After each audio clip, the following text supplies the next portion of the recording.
What up? Let's Read is the best. Let's Read fucking rocks, dude. It's ran into a spider web, that's funny.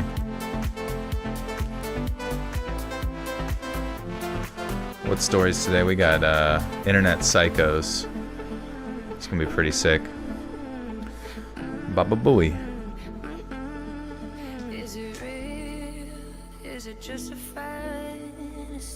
Listen to this. Oh, that was a fart.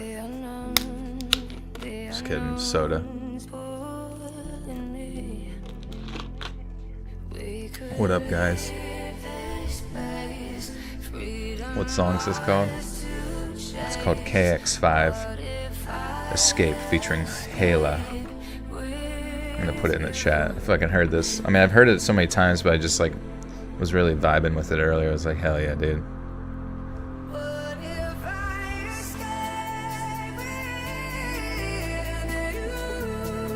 Psycho killer. What's for dinner? I had wings. Probably shouldn't have. First week of college done. Nice. How was it? Seemed pretty manageable. Yeah, it's in the same realm as Dead Mouse for show.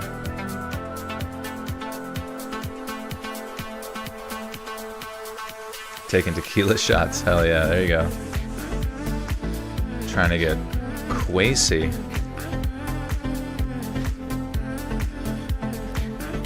But I'm doing good. Yeah, got to meet hadn't seen my one friend in a while.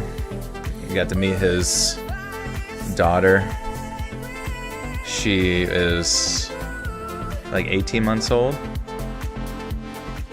But it was like insane, just like how, I don't know, intelligent she was for just being a baby. Just knew all these fucking words and shit, and like all these different commands and trick. I don't know, she just like was like the smartest parrot you could ever come across.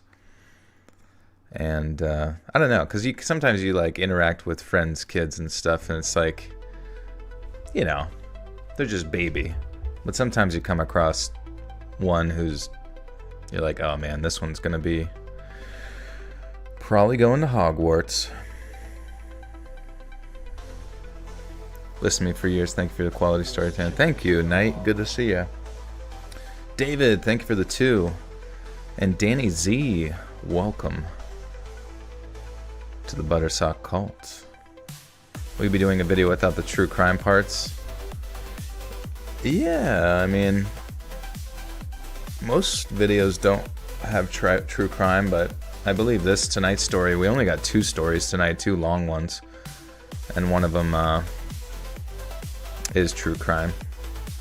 What's up, Lacey? There was this adorable baby in front of me at church today. I was so distracted. That's funny. Yeah, kids are hilarious, man. They just make, I don't know, they make you feel like you're connected to the purest form of God. You know what I mean?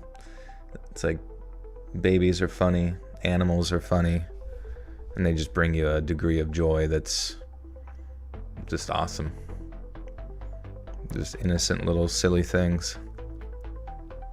Looked into any more secure, contain, protect stories. I was listening to some at the gym on Friday. I was listening to I was listening to the lore of Control from the Remedy Studios, because I remember I tried to play through that. Man, if the physics from Grand Theft Auto, like the newer Grand Theft Auto, were in that'd be so fucking good. Do I have any kids? I don't know. Little kids playing sports is the greatest. Yeah, that's fun. Yeah, it's probably just so much fun to watch them just become humans and live out like all their core memories that they'll never forget. I always end up missing your lives because I'm in Cali, and where I'm from, time different comes at 9, but it's 7, but it never feels right. Oh yeah, no worries.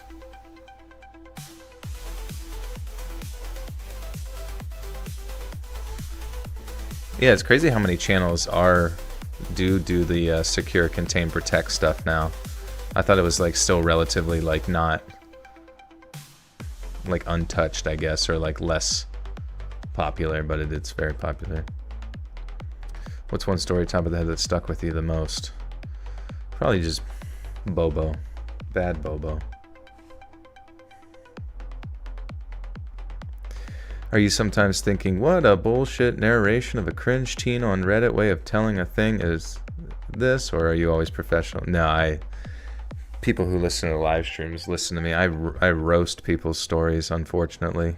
And fortunately, sometimes it's funny. But sometimes I'm just like, what the fuck was that crap?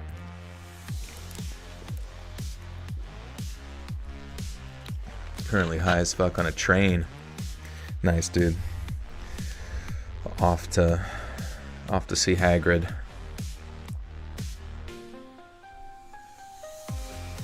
But yeah, anybody new to the stream, we're just chilling for a little bit, and then we'll get into recording tomorrow's video about internet psychos.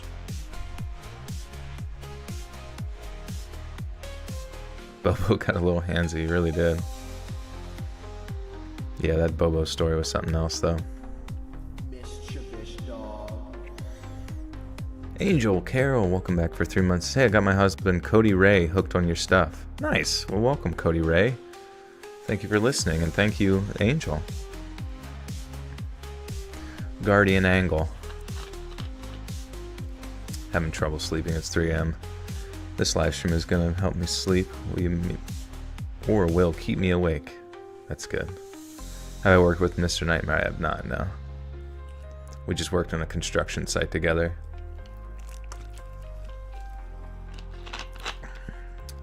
We just sat there all day going hi ho, and like in synchrony, like dinking down a big nail into a train track. Ching, ching, ching, ching. Future video of your own personal stories one day, if you have. I think I've had someone here before, but I'm fortunate that people tend to leave me alone. Or if they're weird, I just block it. Pradeep. He's doing good. He's over there in the corner, just staring at the corner. You were recommended to me by a teacher. Oh, that's funny. Well, thank you, Teach. Was it just something to, like, chill out to, or... In Germany, it's 5 a.m. now. Oof, I never sleep anyways. Germany. What is new over there? Favorite type of bread? Oh man, that's a good question. I mean, the more homemade the bread is, the better. But there's so many good ones to dig into. I mean, you ever have like the cinnamon swirl? I don't think I've ever had cinnamon swirl bread that's like homemade though. I asked him what YouTubers do you watch, and he said horror stories, especially Let's Read. Oh, that's awesome. That's crazy. It's crazy to think, like, I mean, I guess in the past, like, teachers could have watched, like, the same television or sports teams or whatever as a student, but it's crazy to think that there's, like, crossover with, like, YouTube interests and stuff. So that's hilarious.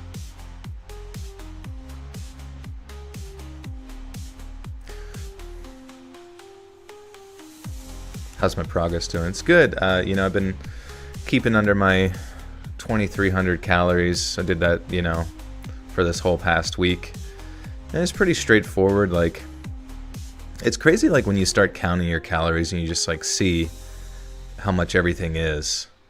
The one thing that I do that's not a good idea is, like, just get fucking, like, Starbucks drinks or, get those, like, specialty drinks from Starbucks or whatever. Like, sometimes it's nice to get them, but some of those can be like upwards of like 400 calories if you get like the specialty like ones, especially like the pumpkin spice bullshit. It's like 470 calories of just sugar.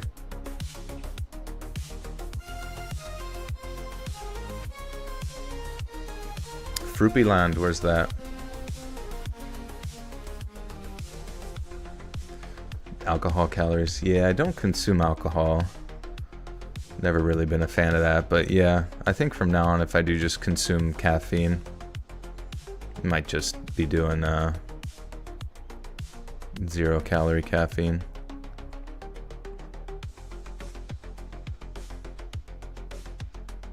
South Africa, thank you, good to see you. Cinnabon makes the most amazing cinnamon bread. So great with cream cheese. Oh my god, yeah. I'm an ex-bulimic and I don't see food, just calories.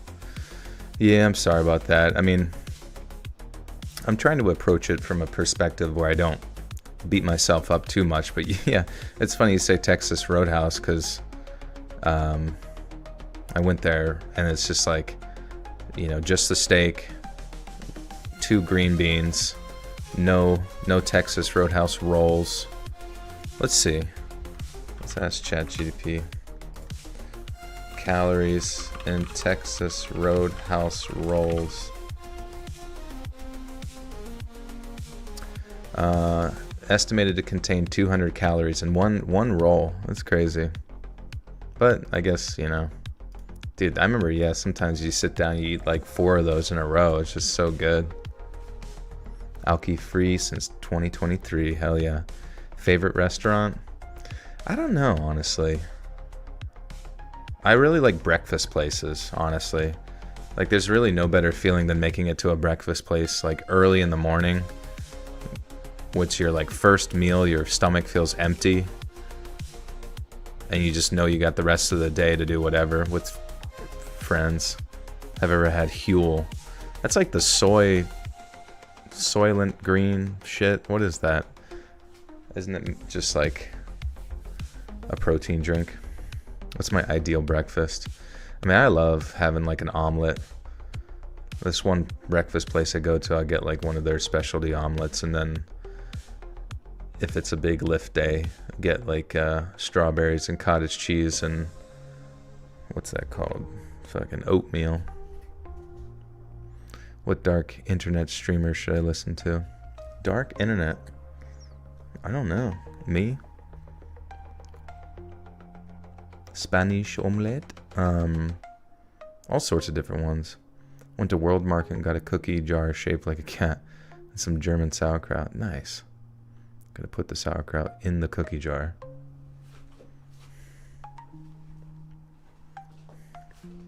"20 years old, never had an omelet." Yeah, you should watch a YouTube video on how to make it, or make it with your family or something, because they're pretty yummy. And the cool thing is like, say you make a mistake making it the first time, it's like you're always going to get better the second time and third time, and then eventually you're the omelet making master. Have I heard of moringa? No, what's that? Sounds like a cream. Oh shit. Let's get it. It's reading time, baby. And it's spooky season officially. September 1st. Isn't it crazy? September 1st already.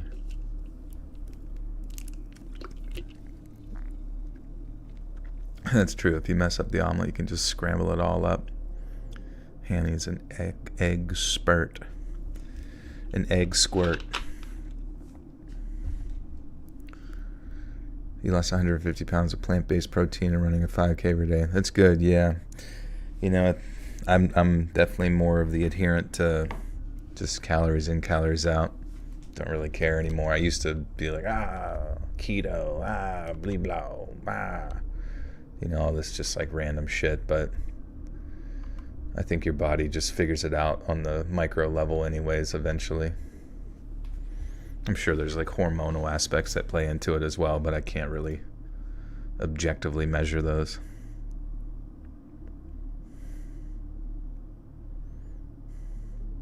Doing it for Labor Day. Oh shit. My screen froze.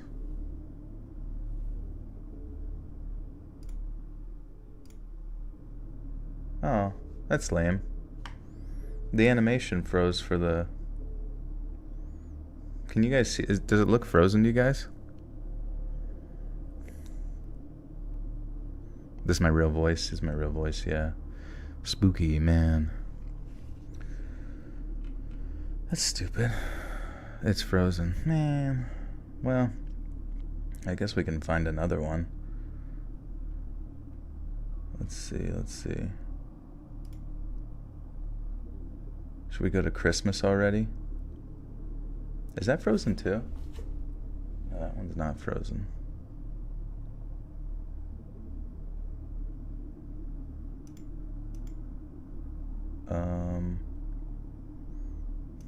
Dude, how did that freeze? That's so odd. I don't remember it freezing last time.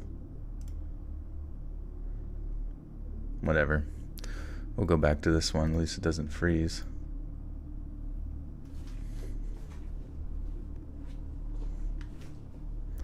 Yeah, Halloween's coming up. Got things in the works I can look forward to. Excuse me. Merry Crisis. It is crazy. Just like, I feel like I was more excited about like Halloween and Christmas last year. I'm usually like an every other year kind of guy, where it's like, let's fucking go. It's Halloween, September to October. Fucking November to December, it's Christmas.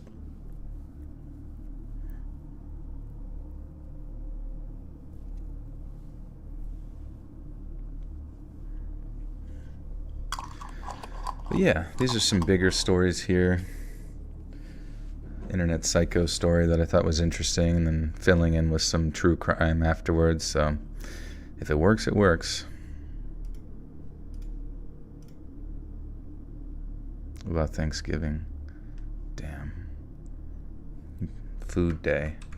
I gotta make some good food this year for family get together. What should I make? You guys can tell me all the good shit that I could practice this year. Maltese Mike with the Teuces. Joel, great stuff. Been sober off Suboxone. Hey, congratulations. That is awesome. That shit, it's like the transitionary thing. Person in my family went through rehabilitation for that as well. So I'm proud of you. I'm happy. I know they had to use this stuff from the gas station, that powder, to kind of like stave off withdrawals and all that kind of thing. But I do hope that you stick with it forever, replace it with faith, replace it with exercise, replace it with literally anything else that gets you moving forward. I'm happy for you.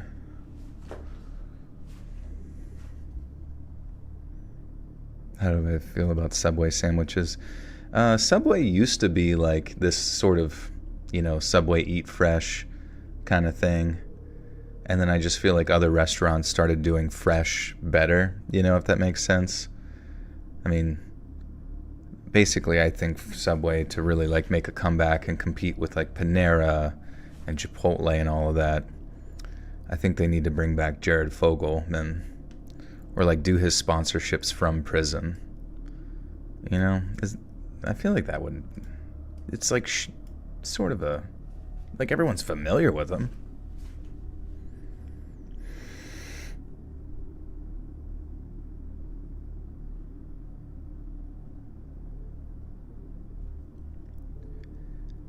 I've been a subscriber for about a year now, and I've been meaning to write to you for quite some time, but it's taken me months to finally put pen to paper, so to speak, and write this.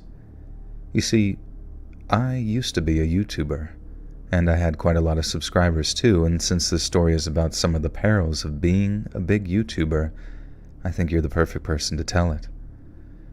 One rainy summer's evening back in 2012, I was browsing YouTube to combat some pretty severe boredom when I came across a video that was called something like Hellboy Comic Book Page Turning, and the user who uploaded the video was named Ephemeral Rift, and it consisted of him doing something incredibly boring, or so I thought. He did nothing more than exhibit... That sounded weird. I remember Ephemeral Rift, the ASMR fella. Kratom is definitely bad for you, but it's lesser than... Yeah, I just remember the person in my family who struggles with addiction. They needed kratom throughout the day to make the withdrawal. And obviously you would hope that someone can get off of kratom as well, but it sounds like kratom is, another transitionary period from one opiate down to nothing, hopefully, Solly, thank you for the 5. Subway my way, Jared. I'm having Subway my... He's got a big orange jumpsuit on as he's doing it. That'd be so funny. It was when I got back into prison, my life was at my lowest. But when they installed a Subway down at the dining mess hall, I knew that things were finally getting back on track. And it shows him in the jumpsuit, 400 pounds again in the orange jumpsuit. And when I got big in prison, no one liked me anymore. No one wanted to be my boyfriend. But every day, I had a bacon cheddar melt, toasted, made by Bubba, and he made it perfect for me. Keep it scary. You keep it scary, Tony. Scary's for the birds. I'm for the turds. I say kratom is bad, but I'll put 2 relax, go-to Pakistan Johnny bootlegger every now and then, so I should... Oh. Yeah. Kratom withdrawal is ugly. Yeah, it's funny too, because I knew somebody in my life as well who got addicted to kratom. They thought it was just some nice... they thought it was some sort of nice supplement that you take, and they didn't realize that it had very addictive qualities and gave them withdrawal symptoms and stuff. They actually, it was interesting, they were a pretty in-shape person, and when they took it, they lost a decent amount of weight, in their muscle, and they started, losing their hair, and then once they were able to, get off of it cold turkey and get away from it for a few months, their hair started coming back, and so did their, typical build. Sounds like you know about addictions. Is fentanyl actually addictive? Why is fentanyl everywhere now? I don't know. I don't know if it's supposedly 100 times stronger than typical heroin or something like that. And I think fentanyl, in the chemical compound sense, is just more stable and cheaper to make than other things that they typically cut narcotics with or whatever. And maybe that's why it gets thrown in there. But people who get on fentanyl are dead usually sooner than later.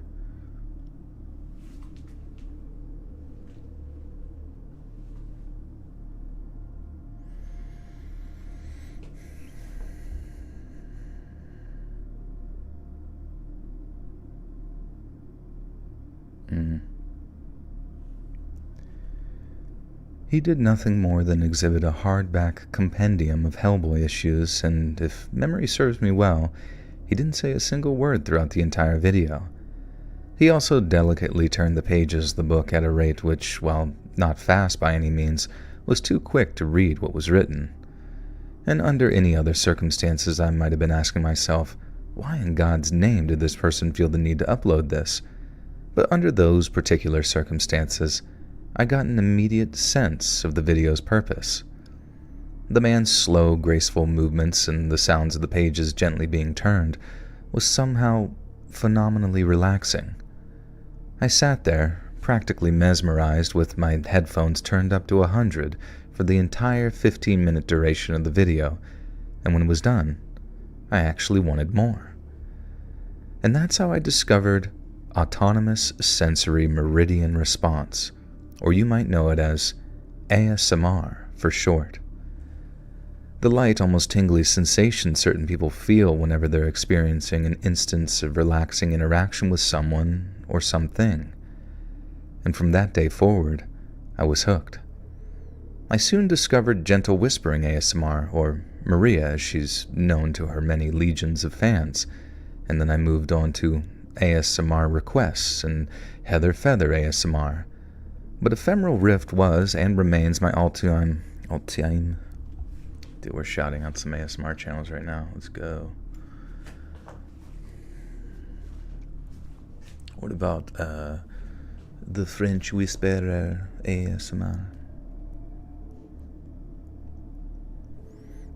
Yeah, he is sitting on a couch deep under the water.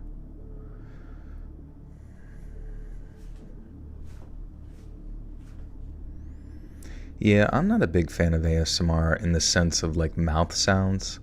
Like when people eat and it's mouth sounds, I kind of like, sometimes I'm like, it makes me like sick.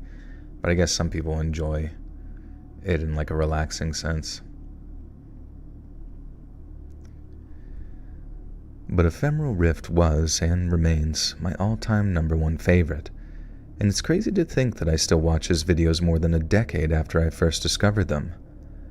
I enjoyed his videos so much that he inspired me to create my own channel, but anyone who wants to start a serious ASMR channel will tell you it's not easy and it's not really cheap.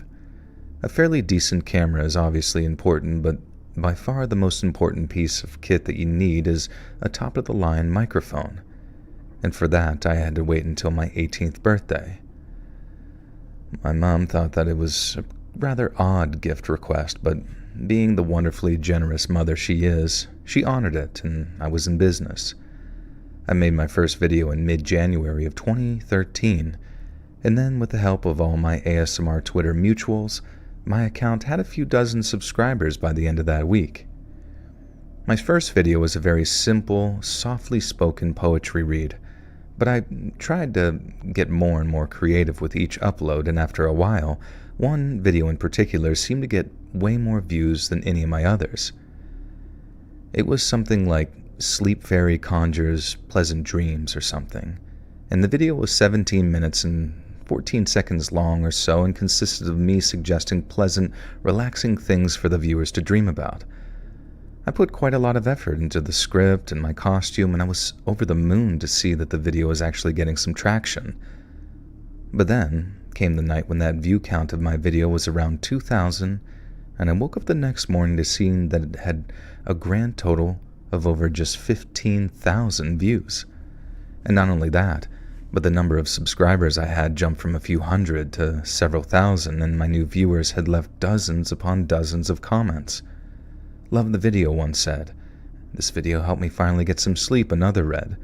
And the flattering comments went on and on and on until finally I found one that wasn't so flattering. "How am I supposed to relax when someone so ugly is talking?" said one person. "You're so annoying. Delete your account and apologize for thinking anyone wants to look at you," said another. And I was definitely a bit taken aback, as I wasn't expecting anything so rude or confrontational, but I was also very aware of the internet phenomenon known as trolling. And for anybody unfamiliar with the term, and I'm using an official definition here, trolling is when someone posts deliberately offensive or provocative messages online to incite emotional responses, which can adversely affect the target's well-being. Essentially, they don't mean the things they say. Their only goal is to hurt your feelings and ultimately demoralize you. And the trouble, I finally hit the troubles. Mysterious dog. Pokemon 77, welcome back for 11 months, says, "What is up, my guy? It's been a while since I've been in a live stream. Love the vids. You should do a vid on like rugby. Ruby Ridge. Right. Or some other cult stuff. Keep it up." I thought I did a video on Ruby Ridge back in the day, or at least had it in... What was it? Let me look this up. Ruby Ridge standoff. I swear that I covered this. Happened in Idaho. Randy Weaver, Lon Hiriuchi. Some sort of standoff. Yeah, I swear I talked about it in the past. But yeah, that'd be good if I didn't. If anybody doesn't remember, maybe I'll have to incorporate that at some point in a true crime thing. But thank you, Pokemon. Thank you for almost a year. It's good to see you.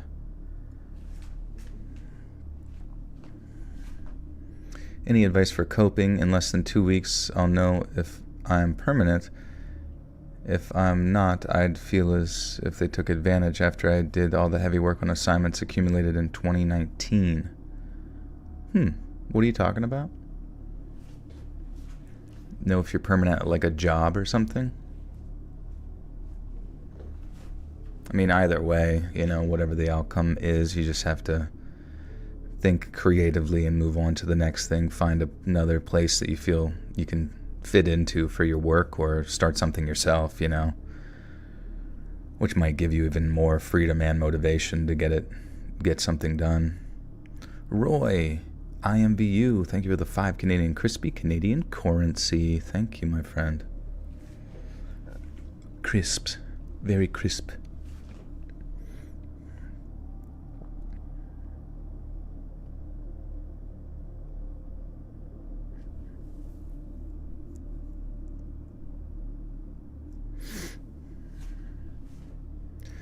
Zucchini fritters. That sounds good. Probably at some point. The trouble is, it can be very difficult to discern genuine criticism from the so-called trolling. I thought encountering the trolls marked my first big test as an online creator, or ASMRist. Is that how you say it? ASMRist. ASMRist, yeah. ASM fartist.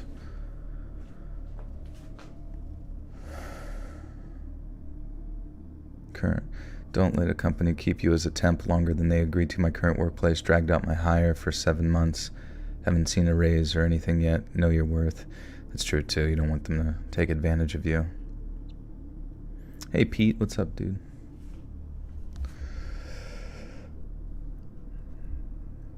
I thought encountering the trolls marked my first big test as an online creator, or ASM artist, as we sometimes call ourselves. In reality, it was nothing compared to what I would eventually face. The sad fact of being a female creator online, especially if you choose to show your face on camera, is that you're going to get all kinds of horrible comments from both men and women alike. The female trolls will say things to undermine your confidence and self-esteem, and they can be viciously effective at it too. But the male trolls say things that make you afraid for your physical well-being. And at first, it can be very alarming to realize just how many sad, nasty people there are out there. But like most things in life, you can get used to anything if you remain headstrong.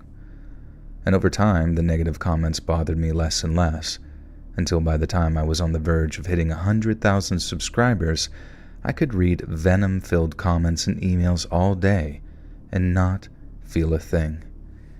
People talk about haters so much because they're easy to address, and most of them find a way of letting you know that they're not to be taken seriously. If someone puts "you suck, I hate you" in the subject line of an email, you learn not to read it and just delete it right away. If someone emails you a JPEG file, and then you learn not to open it unless you want your entire day ruined. But what no one warns you about, before you wade into these online spaces as a forward-facing creator, is your fans. You can plaster F the haters on your timeline all day, every day, and no one will bat an eye. But complain about people calling themselves your fans, and you might as well delete your videos and burn your channel. I think that's why so many trolls masquerade as fans, because then you never really know what...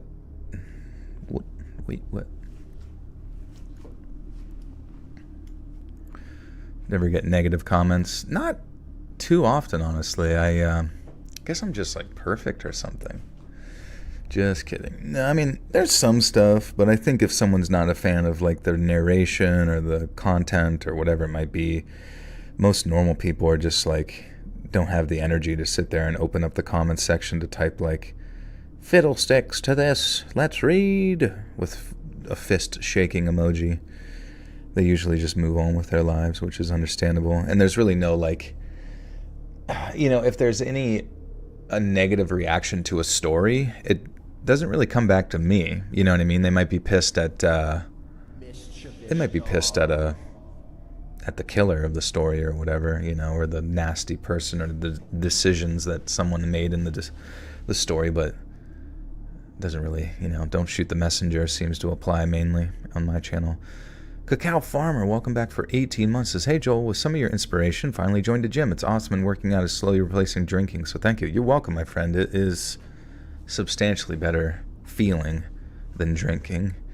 And the cool thing is that, you're kind of feeling it out right now. And over time, you're going to get more and more information that you gather, either from people you meet there or, the internet and YouTube and all that kind of stuff, that you will find your routine, which is awesome. So I'm happy for you. That's awesome. What's up, Swerve? Swerving around. Swerve around them corners. I used to get confused with reading content. I thought it was like blogging about their life. Who's that?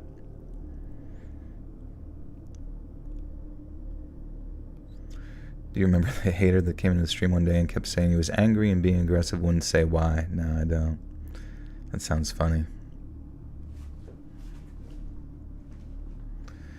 Your videos cut down the time it takes me to fall asleep from 4 hours to 1. That's awesome. That's perfect, honestly. That's like how long it usually takes me laying in bed sometimes.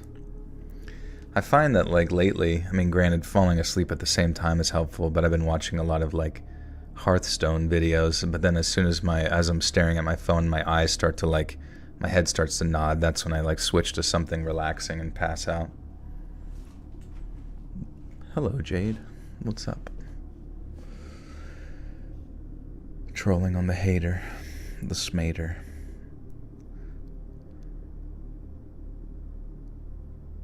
You're a lurker. That's okay. Yeah, I think most people, honestly, in real life, and you always see people that are loud and obnoxious, not here, but just in life, and you oftentimes think that certain people or groups are only represented by the sort of loud minority, but most normal people on Earth tend to be lurkers. They're just people who are just not there to cause trouble, not too crazy, want to go along with the flow and maintain the peace, and tend to just sort of observe what is occurring.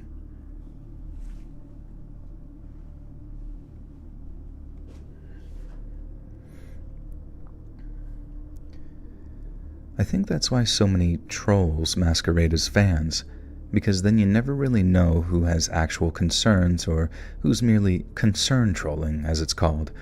But even then, they're just trolls, and for the most part, their commitment to harassing you starts and ends at their keyboard.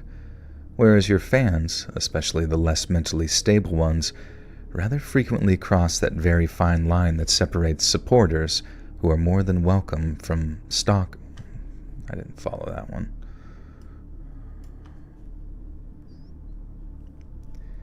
Whereas your fans, especially the less mentally stable ones, rather frequently cross that. God. Anytime a sentence has 9 commas, it always fucks with my brain. It's because it's singing a song, but you have to know what melody the writer's singing the song in. Did you ever fall asleep when you're telling one of your stories? No, I wish. That'd be funny. Just have narcolepsy up here.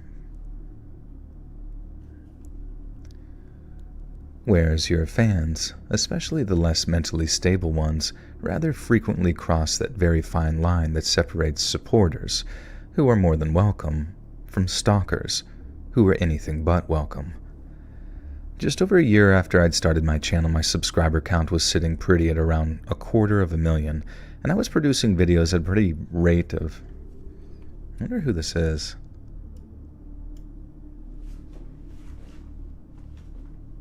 Are there actually mentally stable fans? I think just you, babes. You're the only one. Keeping it cool.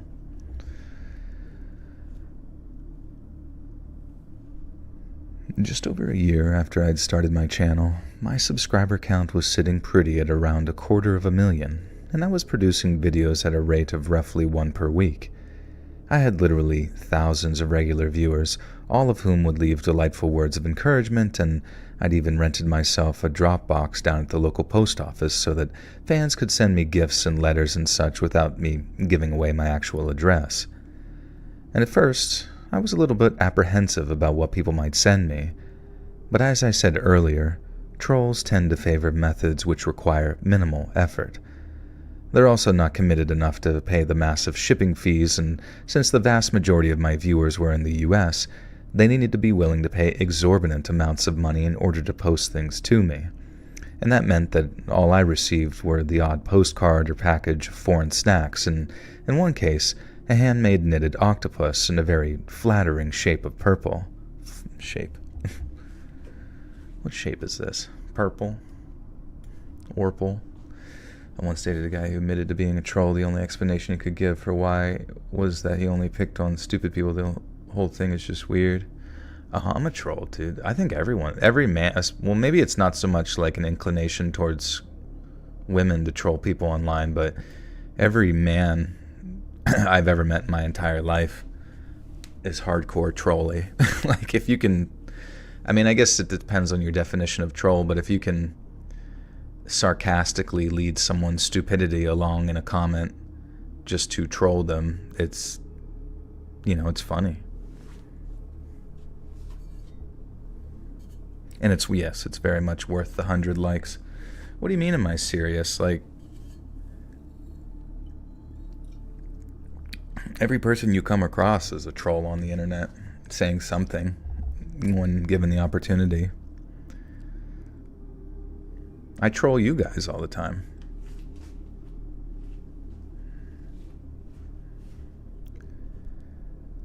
That meant that all I received was the odd postcard or package of foreign snacks, and, in one case, a handmade knitted octopus in a very flattering shade of purple. Things went on like that for quite some time, and I don't mean to sound too proud of myself, but it really was one of the happiest times of my voice just squeaked. Does every man have such an evil past? Yeah, all of us have some very dark lore. Your dark lore has maybe you don't even realize how dark your lore might be. Everyone always views themselves as the good guy in their story, but unfortunately that's just not how the world works. Yeah, you gotta pay the troll toll. And receive socks in the mail. Yeah, see, I'm already hearing about this person's P.O. box or whatever this is, and it's confirming all the times people have asked me to start a P.O. box, because I know for a fact I would just get poop with glitter on it. Maybe dog shit, literal dog poop. M with the 5 Canadian. Here's a couple of Canadian buckaroonies. Say thanks, best voice, best humor, best shards of wisdom here and there. Cheers. Thank you, M. That's very kind of you. That's the opposite. What's the opposite of a troll? Is it an angel? What kills a troll in a competition of good versus evil? The troll versus the messenger from heaven. A stan. A stan, no. I feel like a stan is like borderline obsessive, isn't it? I guess a stan does technically counter a troll in the sense that it will fight the troll. But I feel like a comment like M's is more like just straight positive and kind of overpowers the troll with light energy.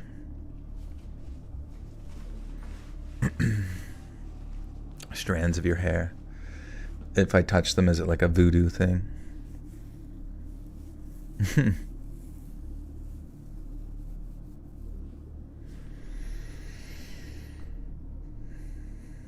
Yeah, I mean, like, trolling, I guess, has different definitions. Like, some people, even if I don't really understand the definition of trolling. Like, I've seen people have like legitimate criticisms of TV shows or video games, and then the people who make the shows will sit there and say like, oh, those are just internet trolls. But that's not the definition that I abide by. Like, to me, troll is like a master of sarcasm. Like, you know what I mean? Like someone who can lead you along a path of, down your own naivety or whatever, to eventually looking like a silly goose with, your hand in your ass or whatever. Whereas, like, what they call trolls who criticize their work, that just doesn't really apply the same way. You know what I mean?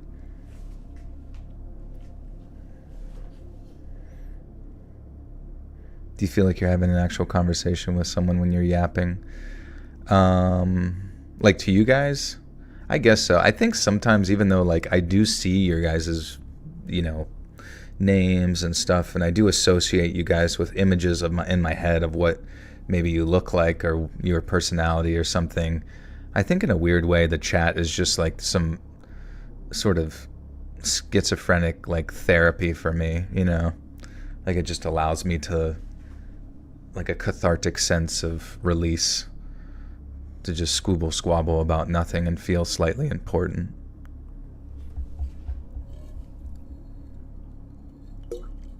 Sarcasm is funny, trolling is that clever, smart. That's weird. I don't know. I always heard like when I'm like, are you serious or are you trolling? And to me, trolling is like a degree of, it's like when your friend's doing a bit, you know, and I mean, you ever hear of when a friend is doing a bit? Like they're doing a sarcastic joke that's trying to like trick you or like be silly, or, you know, there's all, I guess, quite a few different forms of trolling, honestly. And, you know, it's not that girls aren't interested in comedy as much, but it seems like guys are very, very interested in like comedy and being comedic.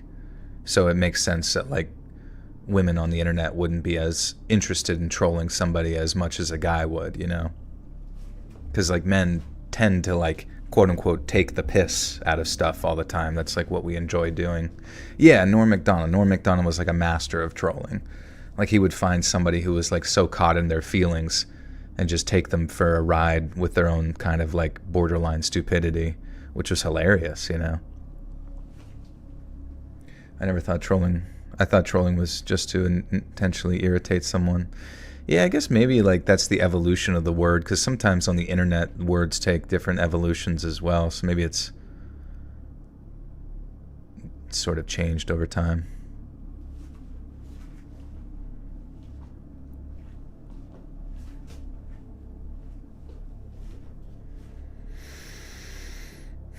Women ain't funny, you dumb. Honestly, I'm starting to find like sometimes you stumble across memes that are clearly geared towards, or like I'm starting to find like a way more prevalence of funny women on the internet than there ever used to be before. And I think that's just because the internet has had time to like reach people's minds and shape their minds over a period of time that's enabled more of both sexes to like be interested in a sense of humor, you know what I mean? Whereas in the past, it wasn't quite as like prevalent, I suppose. They're getting funnier, I'd say, sir. Interesting. Did you ever see Norm on Kill Tony? Really, Norm Macdonald was on Kill Tony. Interesting. Yeah. I'm mansplaining comedy to everybody right now. You are all now educated and learned PhDs of the funny.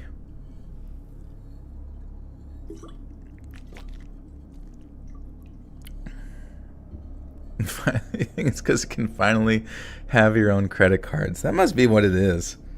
The more women spend, the funnier they get. They take funny classes and buy comedy books and how-to seminars. How to say a fart joke and poop joke. And go to clown college. Yeah, they can take out they can take out a loan for that. That'd be great.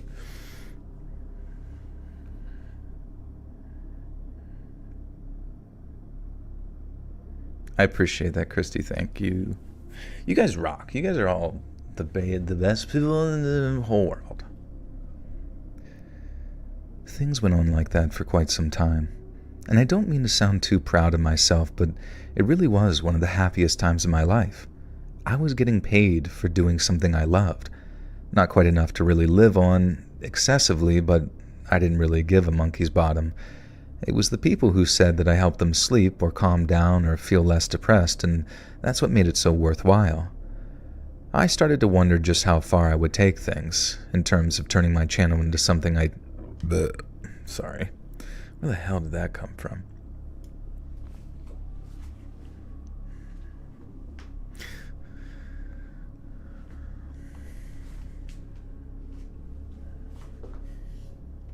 Joel likes men.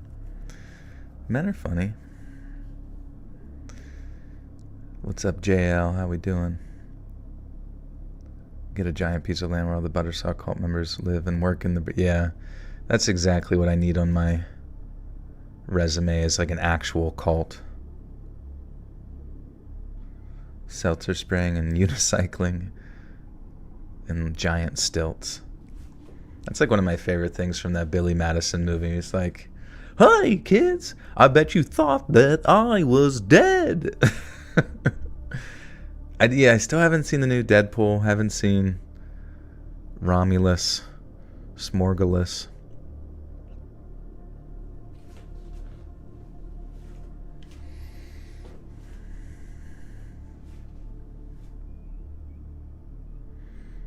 Women were always funny. We're just taught to hide it from society. Really? See, I hate that. I hate that, like, there's even a moment or an instance of telling a girl to not just do it. Just fucking, if you're funny, be funny.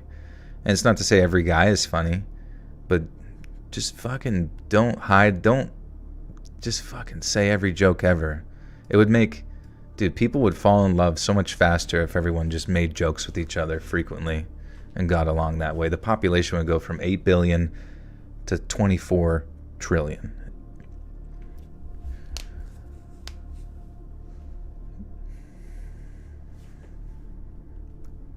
I started to wonder just how far I could take things in terms of turning my channel into something that I did full-time.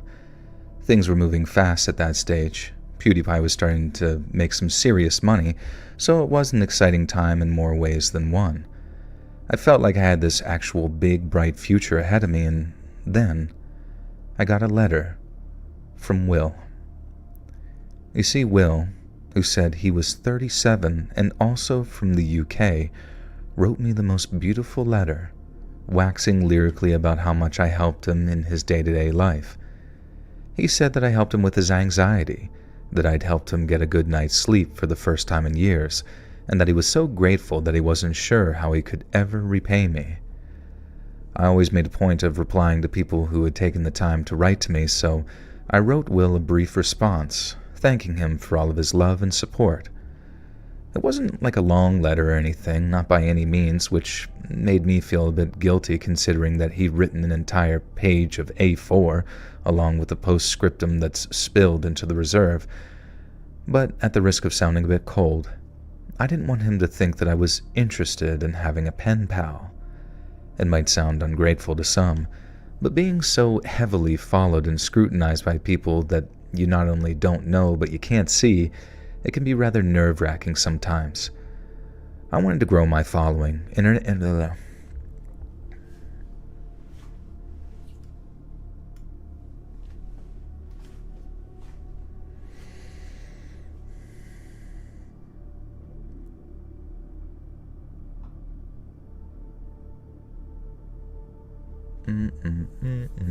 Who's this YouTuber? I don't know. They didn't even say it. I don't know if they're trying to stay anonymous or what.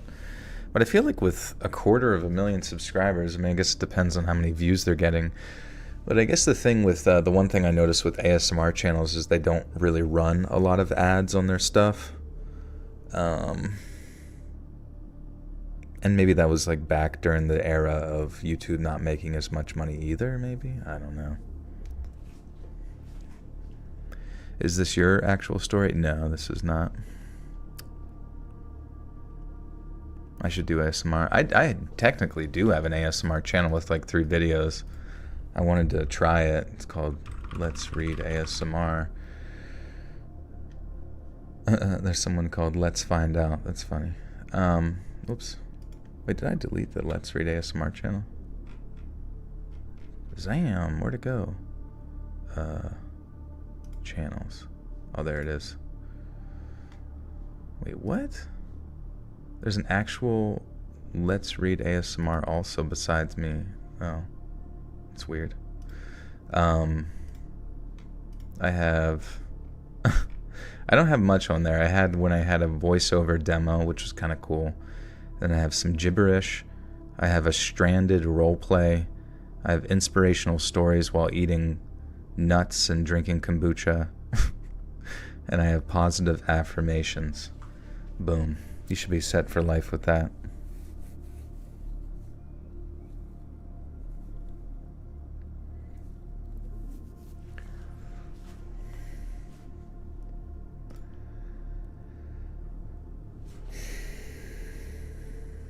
record yourself playing the steel drums and put that on the ASMR channel. That would be a good idea, even just for fun, just to like make it. Actually, just for fun, that would be kind of cool to just like put up, fiddle around on that for like 15 minutes or something. Have a bit of a fiddle. Next, Ram Dass. Who's that? I wanted to grow my following and interact more with my viewers, but at the same time, I didn't want a stan sort of fan who was going to obsess and then turn on me. Again, that probably sounds a bit arrogant, assuming that anyone would become obsessed with me, but the longer I operated my channel, the more that I became acutely aware that there are some very loose cannons out there, and Will was obviously one of them. Wait. I gotta start back up at this one. My bad, dude. You want to start making music for massage therapy? Just do it. Honestly, one thing that I've been like thinking about recently is like stop thinking about anything. If you have a thought in your head of something you want to do, just do it tomorrow. What I mean is do it now. Like literally start it now. Don't sit there and ruminate over analysis paralysis. Just like accomplish the task and see where it takes you. It might sound ungrateful to some, but being so heavily followed and scrutinized by people you not only don't know, but can't see, it can be rather nerve-wracking sometimes. I wanted to grow my following and interact more with my viewers, but at the same time, I didn't want a stan sort of fan who was going to obsess over and then turn on me. Again, that probably sounds a bit arrogant, assuming that anyone would become obsessed with me. But the longer I operated my channel, the more I became acutely aware that there are some very loose cannons out there, and Will was one of them. I posted my reply to Will on a Monday morning on my way to work, and the vast majority of the people that I wrote return letters to didn't reply to them. Some wrote comments on my videos like, "I got your letter, it means the world to me," but most were socially adept enough to understand that I wasn't looking, like I said, for a pen pal. Will, on the other hand, didn't seem to understand that, and I got a written reply from him in my P.O. box early the following week.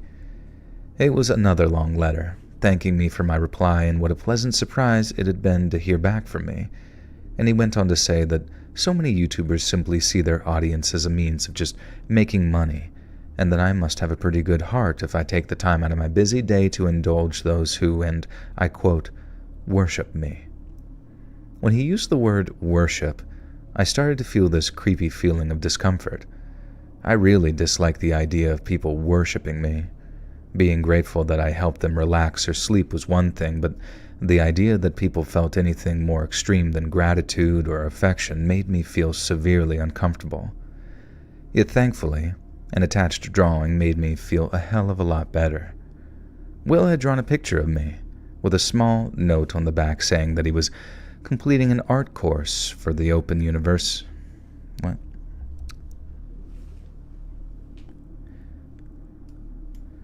Maltese Mike with the 5 says, still listening. Been long up my bunchy bed. What's BBN? BBN. BBN. But thank you for the 5, Maltese. Oh. Hesitation is defeat. This is true. I try to make a conversation to people. One of the goals before your year ends is to be smooth and smash. Tired of being the background character. I don't know. When it comes to that kind of stuff, it's like just try to better yourself and you know, don't worry about things like that too much, you know. The more you think about like wanting to have sex with someone, the more that people can, I guess, smell it on you, if that makes sense. And the more anxious you probably might be coming off as. So it's just like, just be you. Just be who you is and not care too much, you know?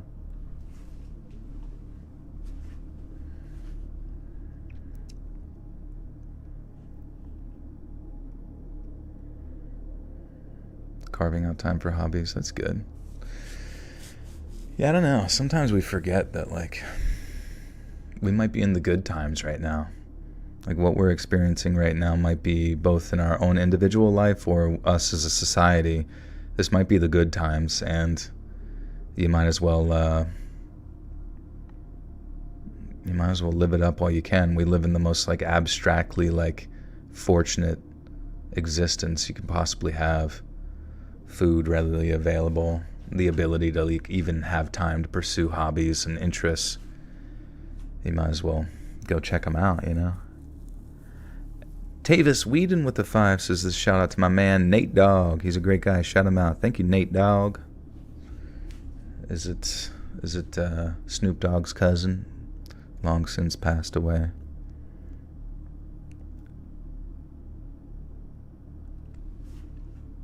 Smoke weed every day.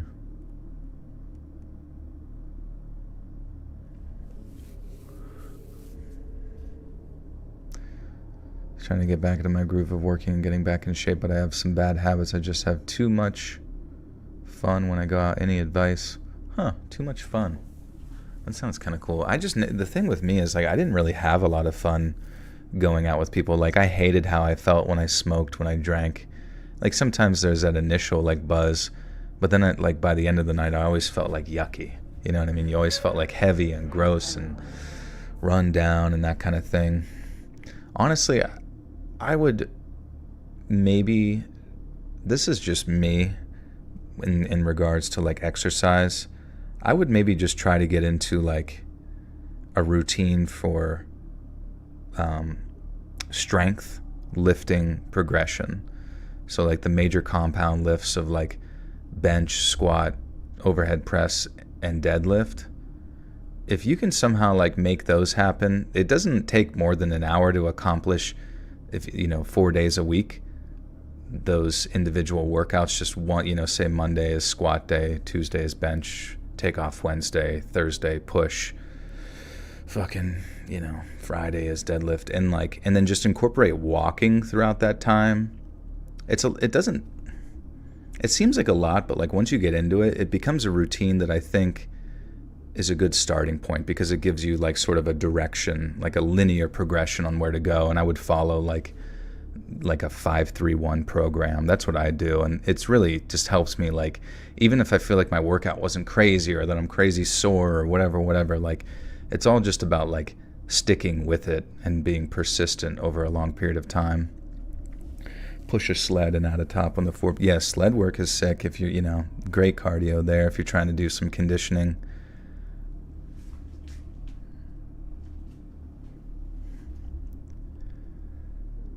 Will had drawn a picture of me with a small note on the back saying that he was completing an art course for the Open University and that he couldn't possibly think of a more beautiful subject to practice his sketching with. Credit where credit is due. It is a 24-hour gym just opened up 5 minutes from my office.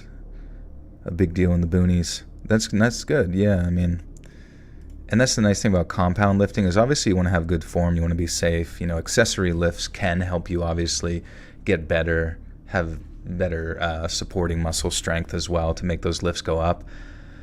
Obviously nutrition is going to play a huge factor into that, sleep as well, hydration, all that kind of stuff. But I think, at least with strength, there's going to be some aesthetic effects that will eventually catch up with you, from doing it over a period of time. It's not going to be exactly perfect the way some people might perceive bodybuilding, hypertrophy training to be, and that kind of thing. Or, and you don't have to, to lose weight and look better. You don't have to go on like crazy jogs, 5K every day. Like just going on a nice walk, watching what you eat, being conscious of food, while also having some sort of like strength stimulus in your body, I think can go a pretty long way.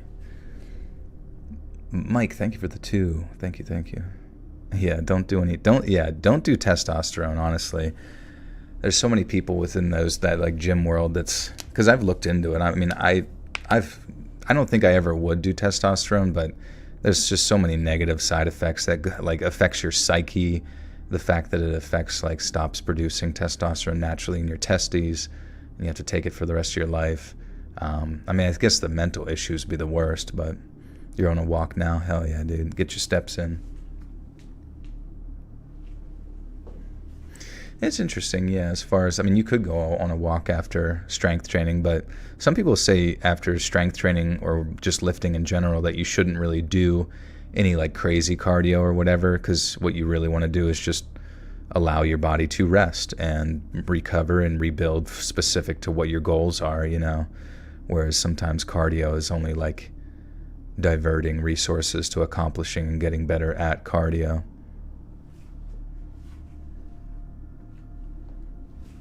Only walk 7K steps. That's okay. I mean, you gotta admit, you know, a better day walking is better than laying in bed, you know. Any day under the bar is better than not.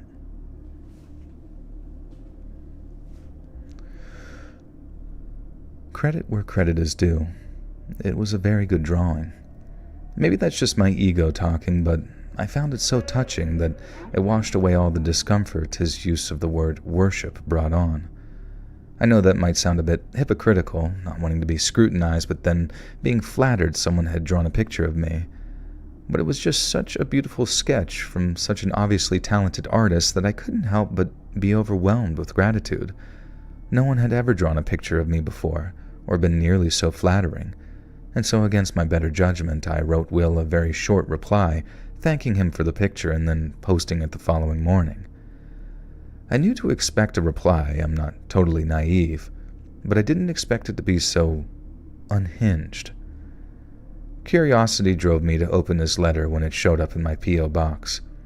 I knew his handwriting from the very peculiar ways that he'd write the A and the I in my username, so I knew that it was from before I even opened it. Who was?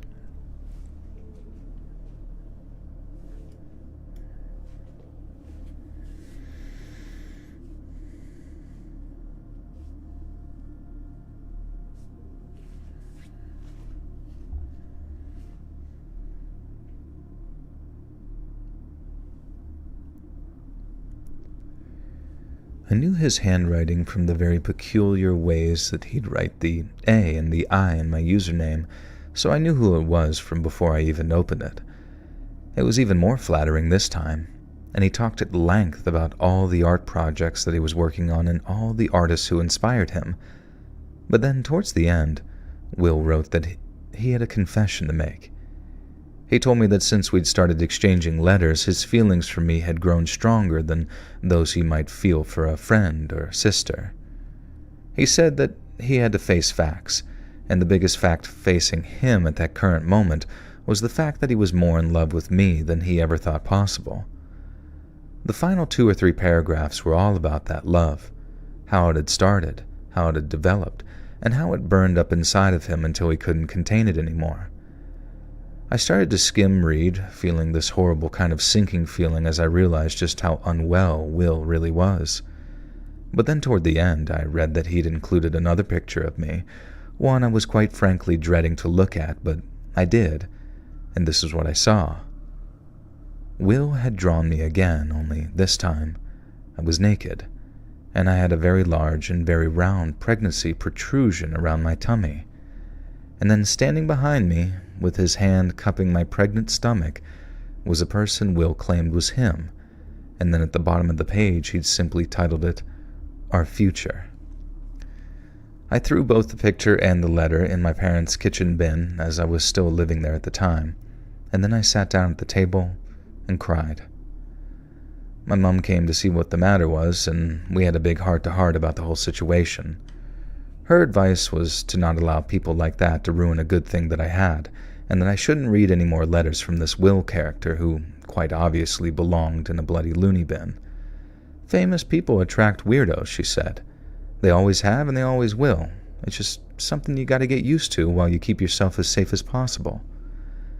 And so, that's what I did. I just carried on with what I was doing and kept uploading roughly once a week. I didn't reply to Will's letter, I didn't reply to his comments either. I just tried to move on and hope that things would turn out for the best. Well, they didn't, and this is why. One day I noticed that Will... Why wouldn't she just, block him on fucking the comments? I found a really neat geocache yesterday off trail scouting It was in... Someone made a bunch of little ones and encouraged to take one. It was a little Tupperware under a rock. Oh, that's fun. Poor Will, yeah.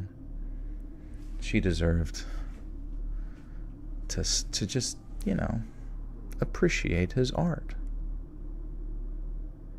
Paint me like one of your French pregnant girls.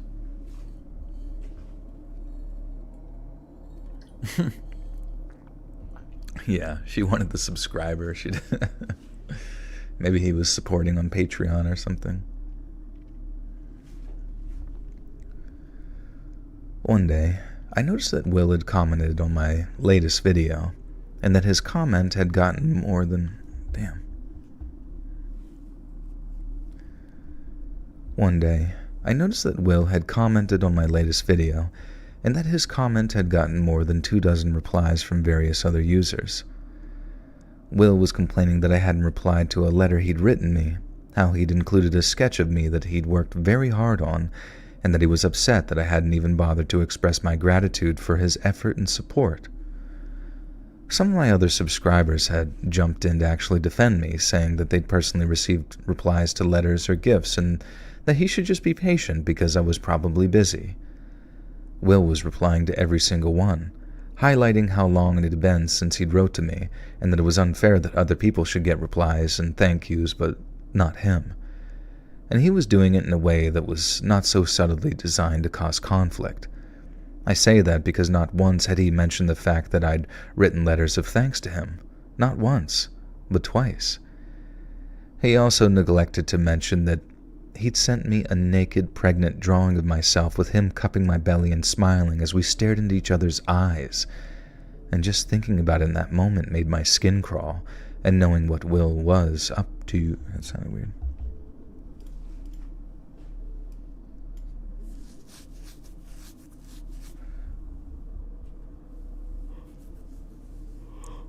Will's canceled. Yeah. He's done for. He's demonetized.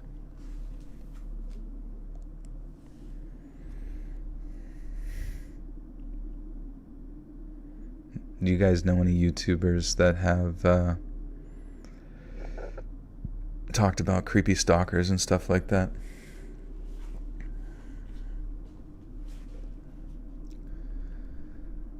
And just thinking about it at that moment made my skin crawl, and knowing what Will was up to then made me really angry. But instead of replying to his comments to correct him and my many other subscribers, I consulted an ASMR creators group that I was a part of and discovered that I could just simply and obviously block him.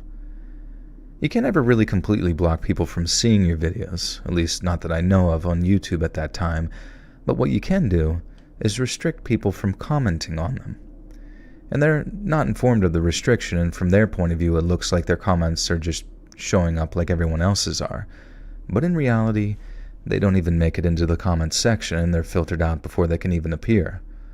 All I had to do was find Will's username, click the little icon by it, and then select Hide User from Channel, and he was gone.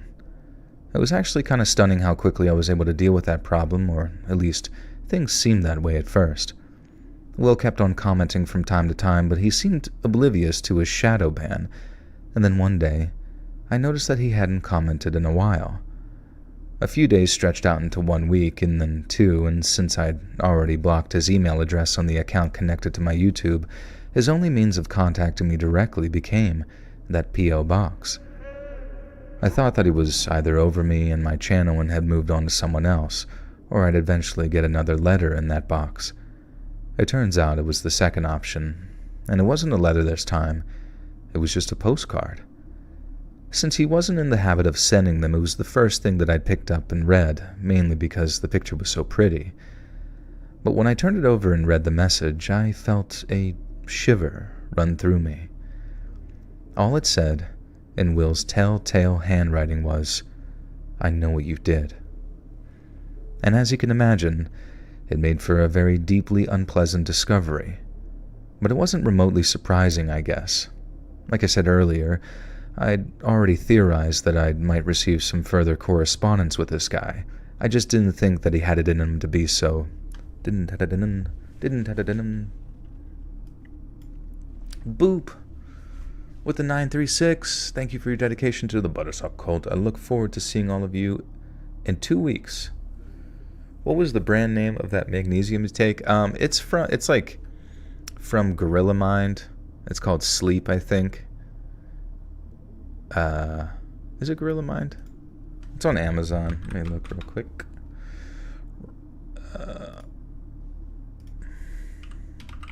Gorilla Mind, Sleep. Yeah, or Dream, I'm sorry. Yeah, you were right. Oh, yeah, there you go. Joni had it there.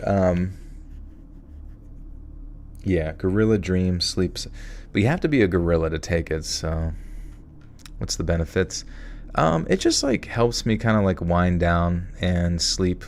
Like, if I take it an hour or two before bed. Vivid dreams, deep sleep, wake up refreshed. And I do honestly feel like obviously you still need a solid 6 hours of sleep, but it makes me feel like 6 hours or 8, and I don't know, feel pretty good. Does melatonin have the same effect? Yeah, this just has a bunch of shit in it.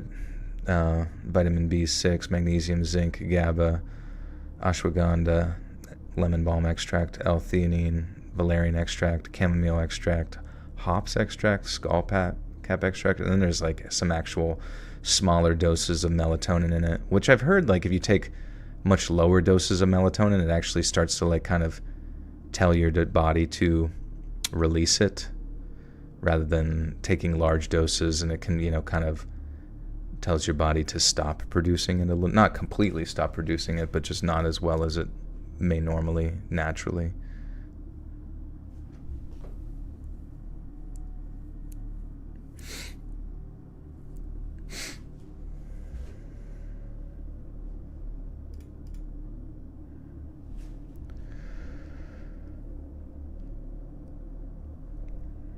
I just didn't think that he had it in him to be so direct.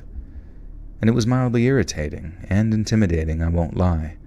But it was also only a matter of time before Will figured out that I'd filtered his comments from my channel, so I was mentally prepared for some fallout, and I was actually quite... Oh, right. I forgot that whenever I make a mistake in a story, I gotta gift you guys. Give you guys a little gifter. I guess there's only two stories tonight, huh? So we gotta go ham jam.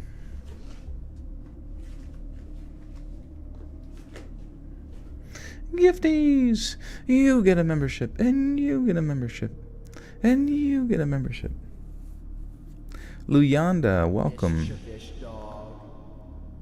Yujiko Nogi and Felicia and Zyphros and Robin. Welcome, friends. You now have access to bonus content in the bonus content playlist.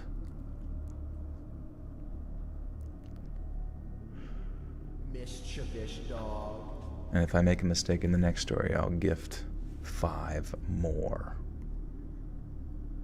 Happy Labor Day. Is today Labor Day? Do I have off of work? Do I have off of YouTube tomorrow?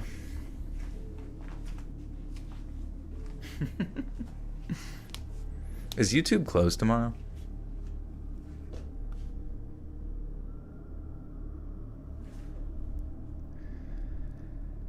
It was mildly intimidating and frustrating, I won't lie.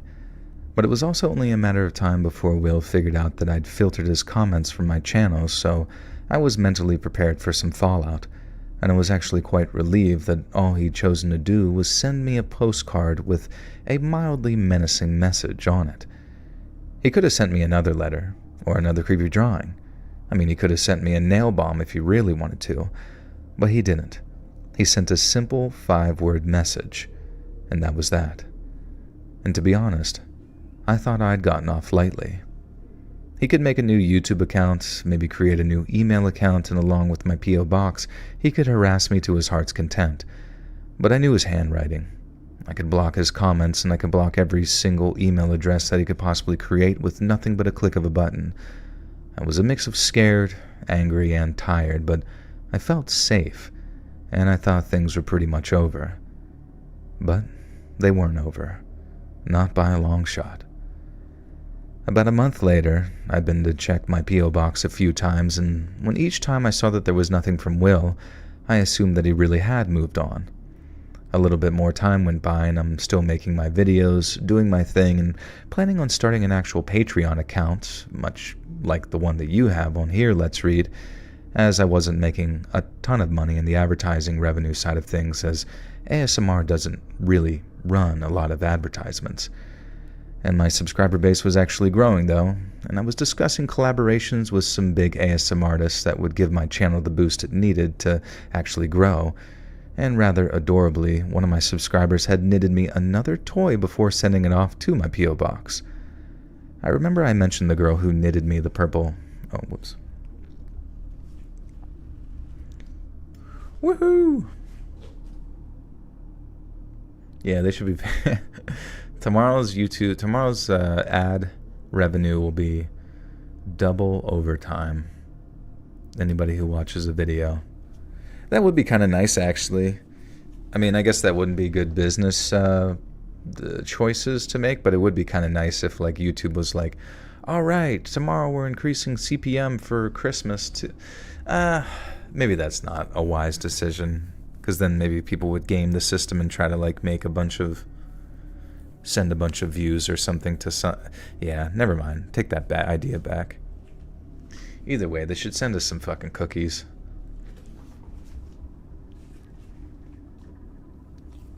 Do I take pictures of bread?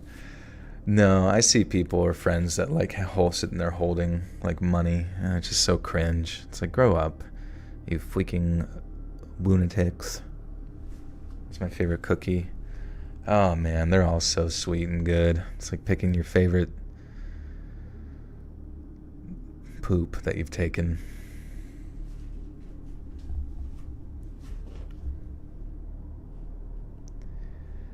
Remember I mentioned that girl who knitted me the purple octopus?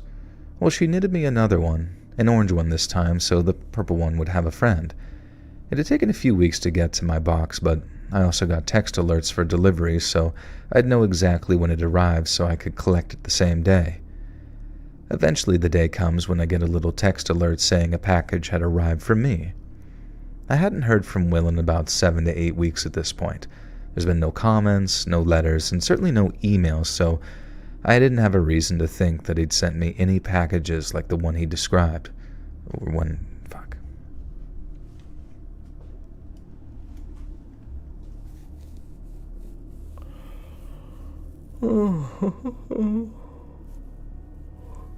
Would you prefer blueberries or strawberries? I have had recently like a bunch of like bag of thawed out strawberries that were frozen, or sorry, blueberries, and I've thought to myself, I'm like, man, these could really use some strawberries. And I think I would actually just, like, if I could just choose what fruit from those to eat, probably definitely strawberries if that was all I could have. Yeah, oatmeal raisin is good.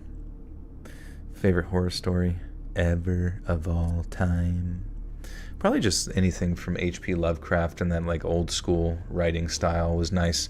It always felt like my voice like really flowed well with it. Like it felt like I was reading poetry, but like poetry that like played like music, you know? I tune in while crocheting to hear something about someone knitting a purple octopus. Are you making that right now? You should. Knit me a purple and an orange one. Blueberries are better. That's why I have a whole bag of mixed berries.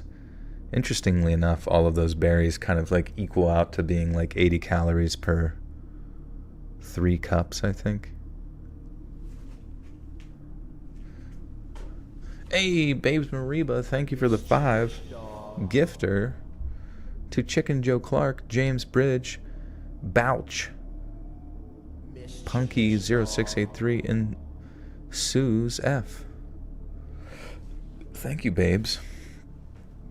Welcome, friends. You now have access to bonus content. Whatever uploads some oldies to the members area.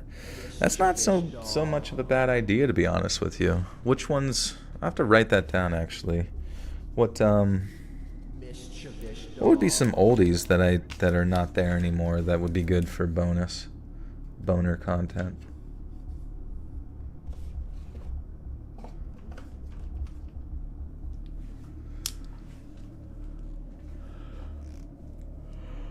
If I could get one to you, I'd totally make it. I appreciate that, yeah. But listening to this person's story about P.O. Box, I don't know if I would want to allow people to,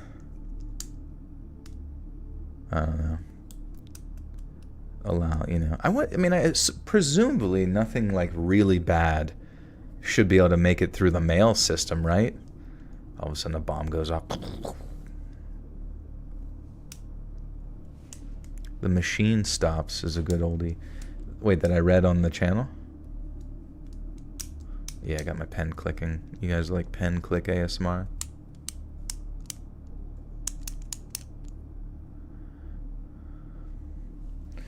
You never heard the famous cement roller story? Yeah, that's on an old 4chan video. I forget which one.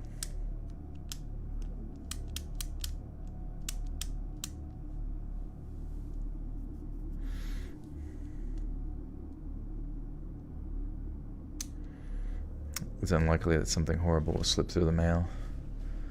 Just a human leg.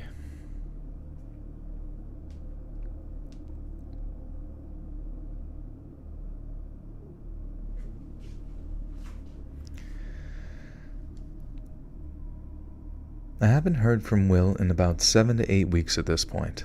No comments, no letters, and certainly no emails, so I didn't have a reason to think that he'd sent me any packages like the one described. I had to run errands that day, so I zipped around town picking up a few bits and bobs and then walked over to the post office my P.O. box was in to collect my orange octopus. I walked up to the counter, said hello to the lady behind it, and then gave her my P.O. box number while showing her my ID. Normally the person would just walk off and retrieve my post, and then that was that. But on this occasion, the woman gave me a very nervous look and then asked to confirm my P.O. box number. I'd never had to do that before, and I was pretty sure that she'd heard me okay, but I didn't want to make a fuss, so I just simply repeated the number. The woman had a big smile when I walked up to greet her, but after just a few brief words, she looked very serious, almost frightened, and then asked if she could have a quiet word in private. I just knew that it had something to do with Will. But my first thought was that he'd sent me some kind of, and I don't really know how to put this, a disgusting letter or package. They'd received something intended for my P.O. box, and that something then started leaking or something, and they'd been forced to have it destroyed due to health and safety regulations. But that wasn't what she had to tell me, and by the time me and the lady had finished talking, getting a box of poop sounded like a considerably more favorable alternative. What the fuck? Really? Maybe that's Jesus Christ. That's funny. That's like my biggest fear. Why is that? Have ever been mad at a subscriber? No, I mean, I guess if someone's doing bad stuff, you just ban them, you know? But I'm not like, if someone is like I'm not sitting here like steaming over what Fry is drawing right now, you know? Maybe I am, who knows? Am I a fellow lefty or righty? I am right-handed, but I do spin a basketball on my left hand for some reason, like the Globetrotters. Luyanda, thank you for the 35 czars. Thank you so much for the membership. I've been listening to you for 5 years now. You're absolute best. Much love from South Africa. Thank you. Appreciate you. I have a friend down in South Africa. Down in South Africa. 5 boxes of poop. Sir, your poop's here. 5 boxes. Ew, what poop? Filled to the absolute brim. Can't you smell it? No. What do you say? He opens it. Quite disgusting, ain't it? It's fresh from this morning. I made it just for you. Oh, wait. We gotta move this over, huh? Boink. It's a shitty situation. But that wasn't what she had to tell me. And by the time me and the lady had finished talking, getting a box of poop sounded like a considerably more favorable alternative. The nice postmistress told me how, not even a few hours before, a man had walked up to the counter and asked about my P.O. box number. He had a letter to deposit into it, but after handing it to her, he started asking questions. He wanted to know the name of the person renting it, how frequently they came in to collect their post, and what days of the week they usually did so. And the postmistress said that she told the man that it was against Royal Mail's policy to divulge their customers' personal information, but the man had insisted. He said something about how the person who owned the box was a close friend of his and that he needed to find them. When the woman pointed out that, if they were a close friend, he should know their name, and the man became aggressive. He only chose to leave after she threatened to call the police, and then instead of putting his name... Damn. Zam!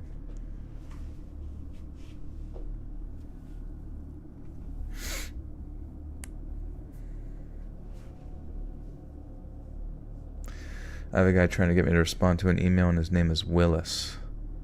No, not catfishes me either. I won't respond, especially after this. Damn. I think I've met Willis in the emails, too. Stay away from him. He's trouble. Hey, Rick, what's going on? Good to see you. I feel like my nose keeps, like, cracking. Like, making noise when I talk. Like, quick.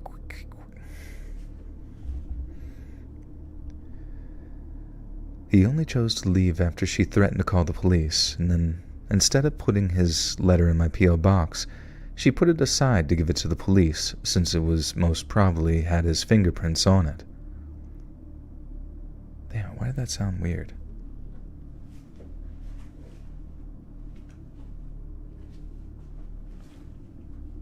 Yeah, click that thumbs up button. Hell yeah. Hell yeah. He only chose to leave after she threatened to call the police. Then, instead of putting his letter in the P.O. box, she put it aside to give to the police since it was most probably had his fingerprints on it. I remember feeling sick as I realized what had happened, and who had visited her that day. God damn it. I don't know why this fucking sentence fucking with my brain. Sorry.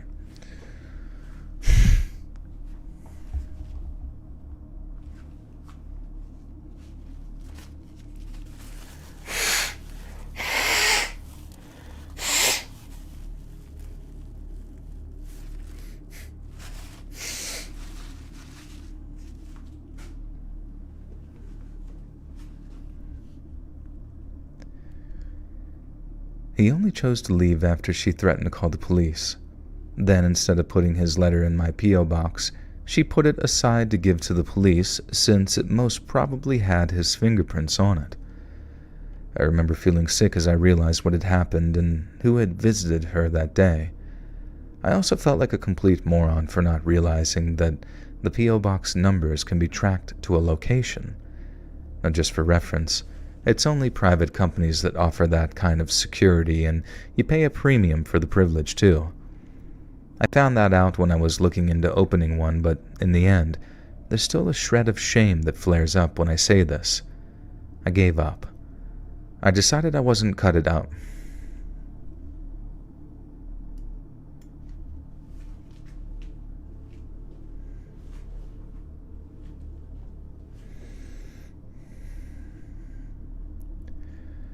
I decided I wasn't cut out for it, that I wasn't cut out for dealing with psychos like that, even if it was on an infrequent basis. I deleted my videos, I deleted my channel, and although in the moment I felt like a great weight, it felt.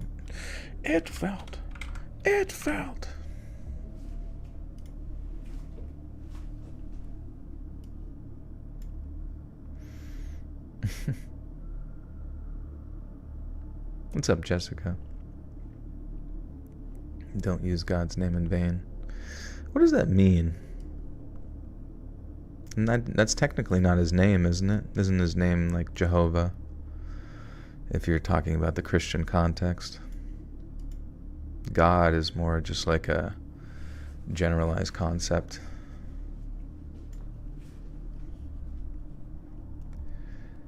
I deleted my videos, deleted my channel, and although in the moment it felt like a great weight had been lifted from my shoulders, I still harbor a little bit of regret that I just gave up, burned my channel, and went back to working my normal 9 to 5.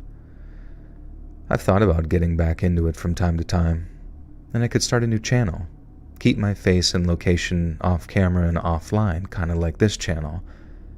But every time I think about it, I inevitably end up remembering that picture Will drew of me, the one where I was pregnant, and each and every time, that snuffs out any desire I have in an instant.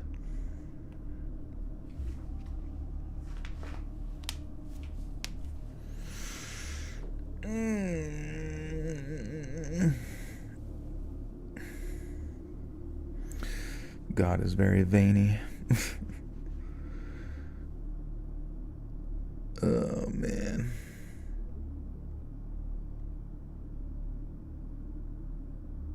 You can say God without others getting offended, just saying I'm always apologizing to God.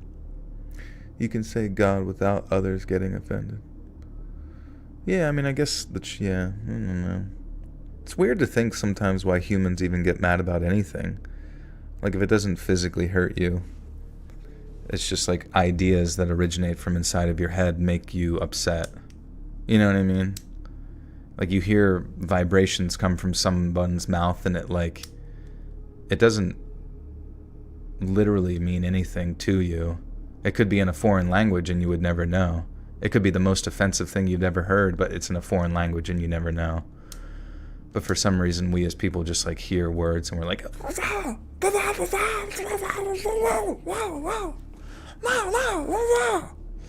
not that one. Oh, they apologized. Okay, never mind.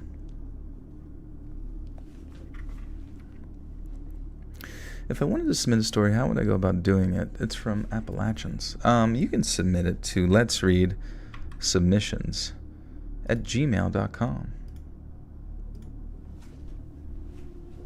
It burns us. The words.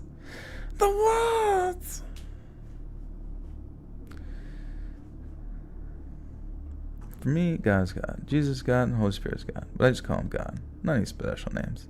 Yeah, I mean, everybody's got a word for God. Yeah.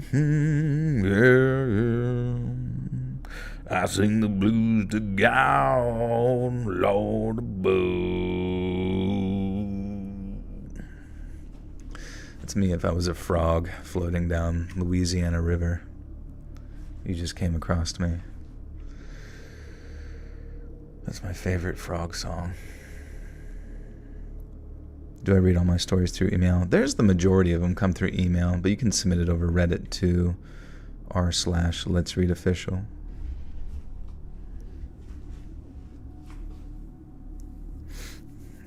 Your brothers always tell you to say dog.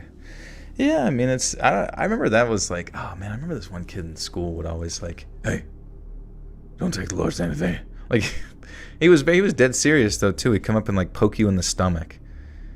And I'm like, I'm offended by the fact that you just give me a bit of a poke in my little Pillsbury Doughboy belly, making me go, hoo-hoo. That's my favorite article of clothing.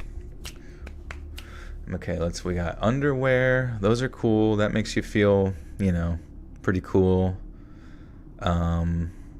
Socks are nice. They're warm usually. It sucks when they get wet, but I guess everything getting wet's not great, but socks especially. Pants are really nice. I like putting those on. Definitely pants are there on your body. Shirt. Sometimes people put a little hat on with a propeller. That's definitely a good one. Yeah, toupee. But then a big gorilla comes out of nowhere and rips the toupee off your head.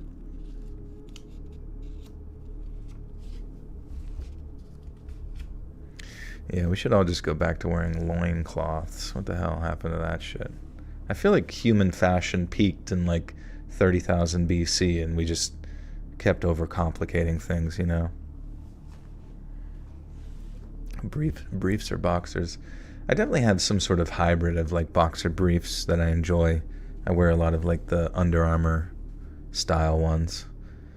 But there's really nothing more better than putting on like after a shower like a pair of like cotton style either like sweatpants, no underwear, or just like if you gotta go somewhere and you gotta wear underwear. Because they will frisk you. They will pull. They will. In most situations at the grocery store, they will pants you, and that's why you got to be ready. But like, it's just nice to wear like cotton stuff, because it can kind of like absorb the moisture.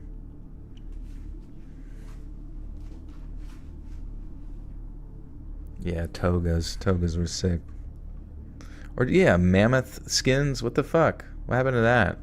We need to start just like appreciating our animals and wearing their skin more often. I mean, I guess we do with leather, but like you need to be able to, if you like, I feel like if you're gonna wear animal skin, you should be able to see the animal's head on somewhere on your body to like celebrate its life, you know what I mean?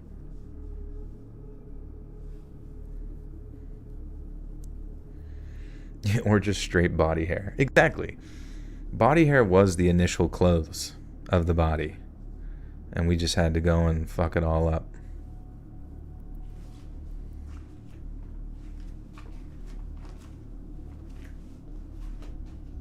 Yeah, exactly. We'll reverse the table, start arresting anybody who's wearing stupid Gucci shoes, $5,000 pair of Gucci shoes, straight to jail. If you're not naked, straight to jail. I would arrest homeless people too. Trying to stay warm? That's not what God intended.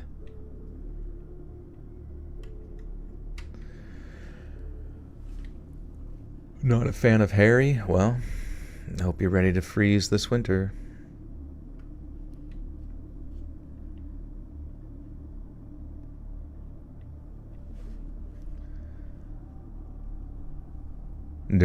Okay. So this is technically the last story, but it's also the second story. This one's quite long as well as kind of like the last one. I'm thinking like, should I take my magnesium now? I feel like I'm pretty digested from earlier. Yeah, I might as well do it. I will be right back, guys. BR Bizzle.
like, it's not even that cold. Take your jacket off. Jacket off?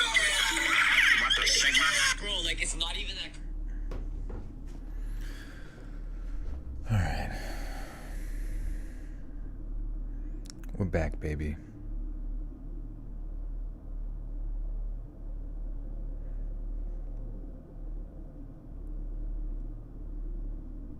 You wish more men were like Joel. He has me ruined. What do I do?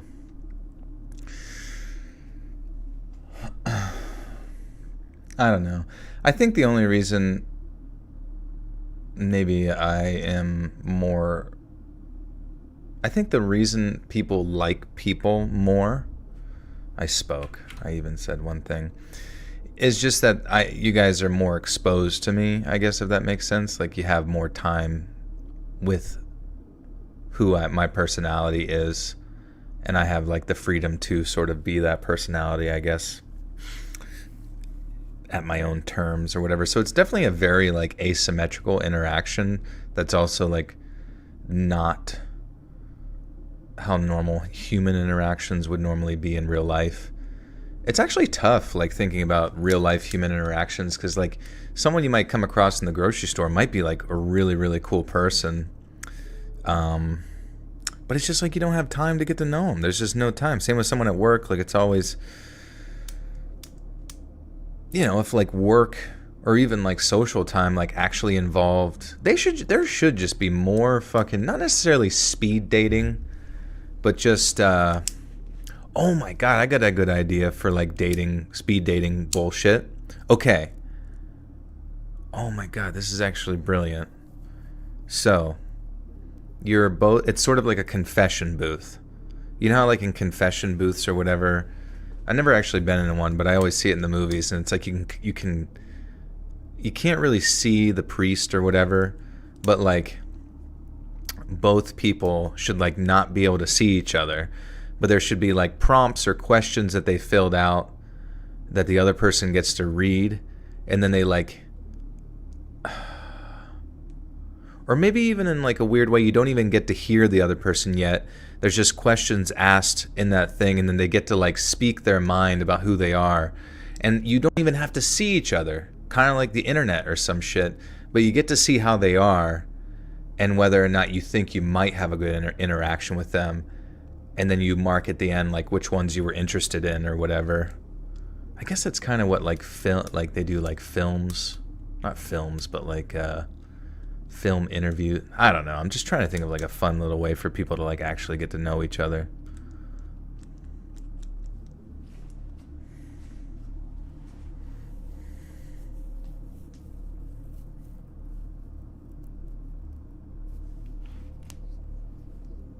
Blind dating show. I can't remember. Oh yeah, I guess that's technically what it'd be like. Yeah, a literal blind date. Yeah.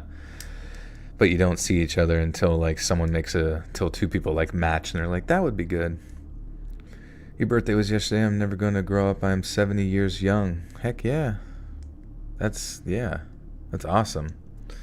At 70 years old, what are things you're thinking about? Like, what kind of stuff goes through your minds now? Like, does like a slice of pizza like knock you out for the weekend, or like what's the deal? You just have to be like super conscious that like coffee in the morning is going to cause like all day diarrhea.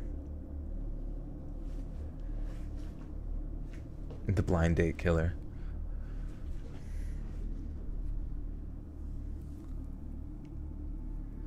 Not many men are above 6 foot in your area. Oh, is that like a stipulation? Well, I don't know. I guess that's some people's stipulations, if it matters or not.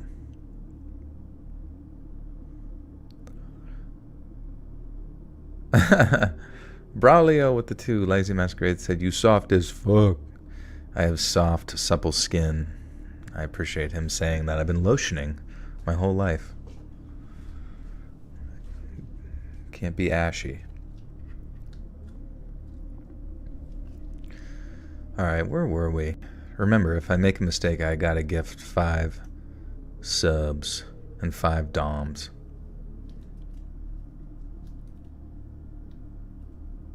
You have 1 question. Okay, you get to ask 1. You get to ask half a question.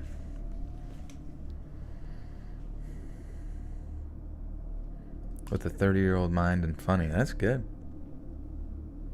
Go to Germany or the Netherlands. That's true. Yeah, I think the guys in like 5'9" in the Netherlands is like short. Most guys there are like 6'2".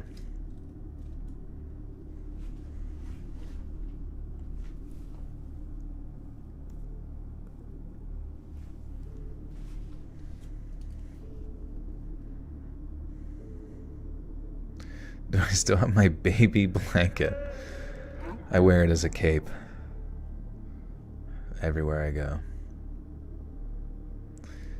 You should find a relationship like that of Lazy Masquerade and Raycon. Hey, you know, if they're paying his bills, then more power to him.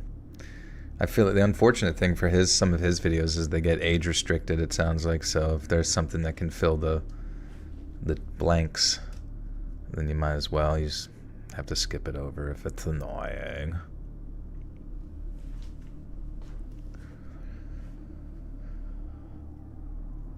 Hey Dana, how we doing? Rest now? Alright, yeah, let's get in. Let's get into it. During the winter of 2015, Thordy, damn it. Alright, well I fucked up instantly, so here you go, everybody. I throw a big wad of money into the air.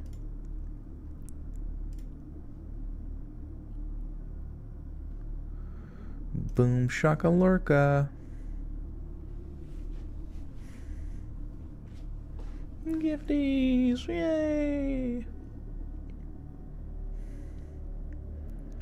Saturn's Child, welcome. Renee, Paul Grimm, Garrett Davis, and Sensi V, welcome friends. You now have access to bonus content. Have you ever had a paranormal story experience? I've had some strange things, but it's been a while. Sometimes you can't tell if it was like an abstract dream or what the fuck it was. Is it free for you to gift memberships? I wish. No, they should give us like, there should be a button for like creators to like, I don't know, do at least 1 or 2 gifts or something a stream. It'd be nice, but it's not free.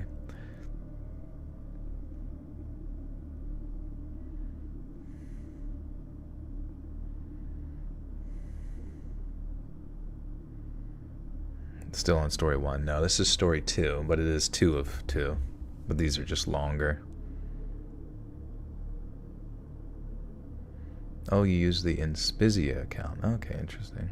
I feel like that wasn't that long ago.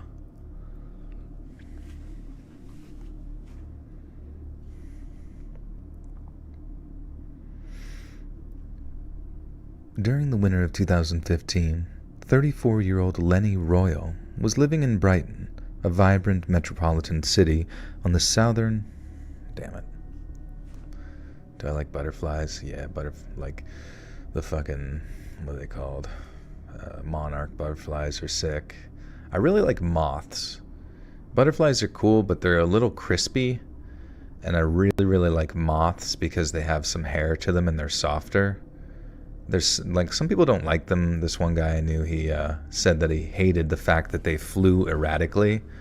I didn't mind the erratic flying that much, honestly. Like when they landed on you, they tended to be kind, and they never, they never started any trouble. Crispy. I guess what I mean by crispy is they were very bug-like. They had a strong exoskeleton, similar to that of most bugs. Maybe not necessarily exoskeleton, but they were just, I don't know, it's kind of like the episode of SpongeBob when you do like a close-up with them and they're like, or whatever, you know, and it scares them. That's kind of the vibe that I get. It's not that I wouldn't mind them landing on me or whatever, I just, something about moths are, they remind me of like a little teddy bear.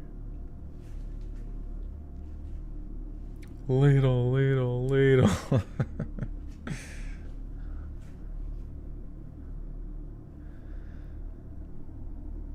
A vibrant metropolitan city on the southern coast of England.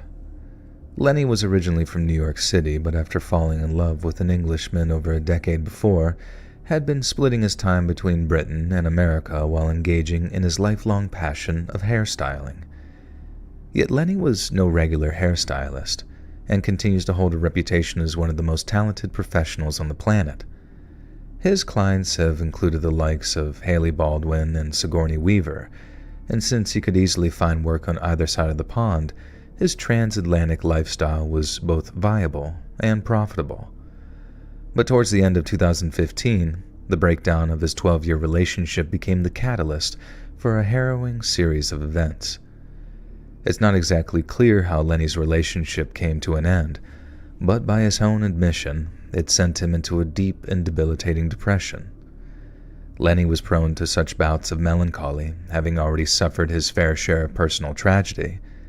When he was just a boy, both of his parents passed away from contracting HIV, which led to the exceptionally deadly acquired immune shit.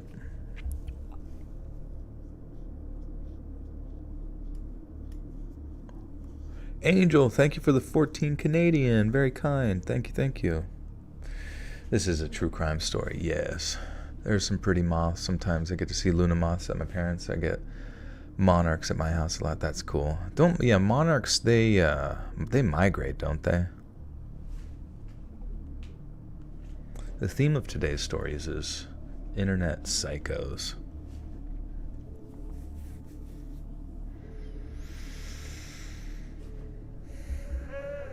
When are you going to read paranormal ones? I thought about that when I was walking down here today to do these stories. I was like, kind of want to be reading paranormal stories. So maybe I'll think about doing that in the next maybe 3 weeks.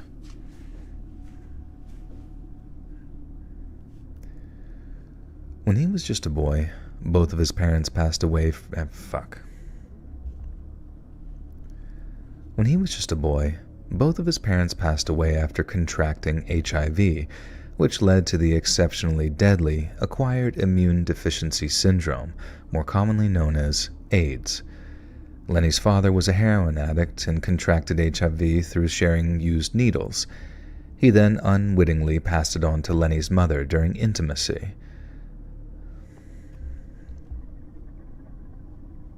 To his mother. I guess it would make more sense to say while the two were intimate. During intimacy sounds like a verb, and intimacy as a verb or action. I guess intimacy is technically a noun, but it's like it's coming off like verb, and it feels weird.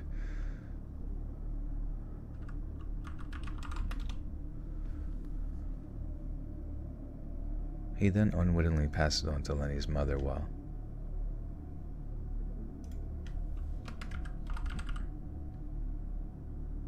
Does that sound right? Or maybe that's confusing. During intimacy.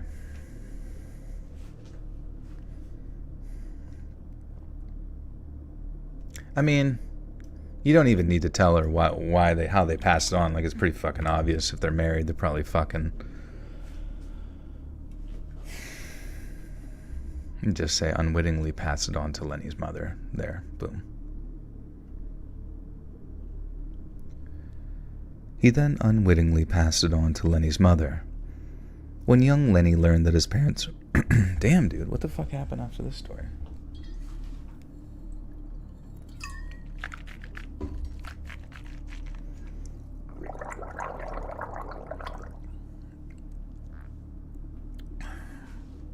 Whilst banging.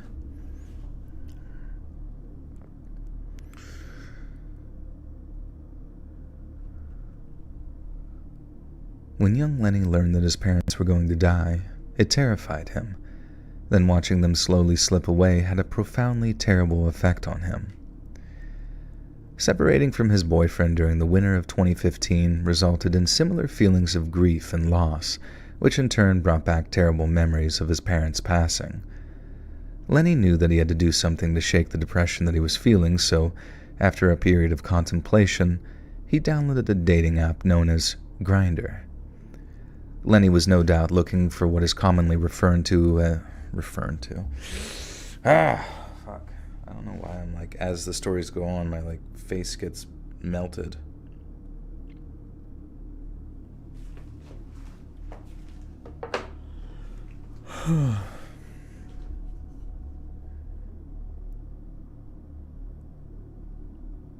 It's business time, yeah.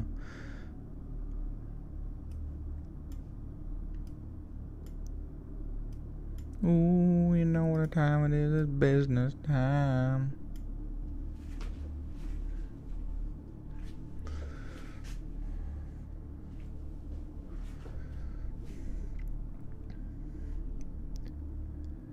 Lenny was no doubt looking for what is commonly referred to as a rebound, a brief love affair believed to boost the recently rejected self-esteem, and in doing so, he matched with a 24-year-old Scottish man by the name of Darrell Rowe.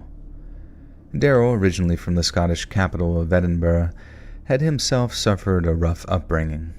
Although the details of his early childhood are murky, we know that Darrell was adopted by two foster parents named Jackie and Harry when he was still just a boy. His foster mother once described him as a really lovable boy who was good company, yet what's painfully clear is that they adopted him. God damn it, they adopted an extra. Okay.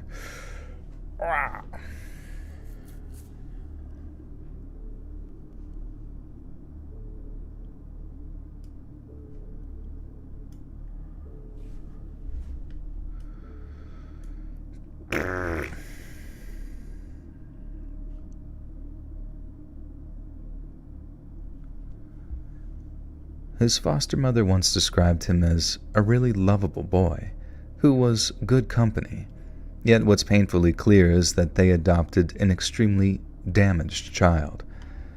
Upon arriving at their home in the nearby seaside town of North Berwick, Jackie and Harry noticed that little Darrell's body was carved. God damn it. I see shit that's not there. Do some squats. It would make me breathe. I can't be breathing. Who is patient zero? What do you mean? Like Resident Evil? Concerned that Darrell had traveled with, not one, two.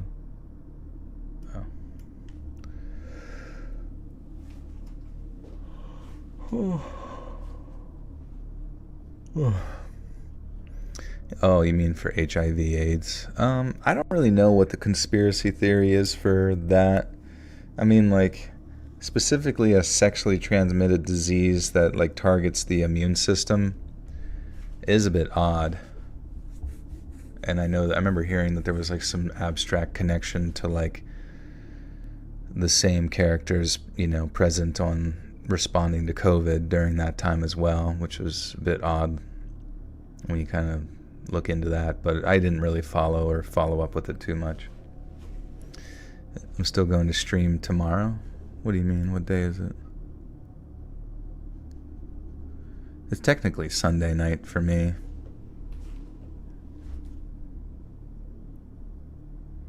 I stream Sundays and Wednesdays.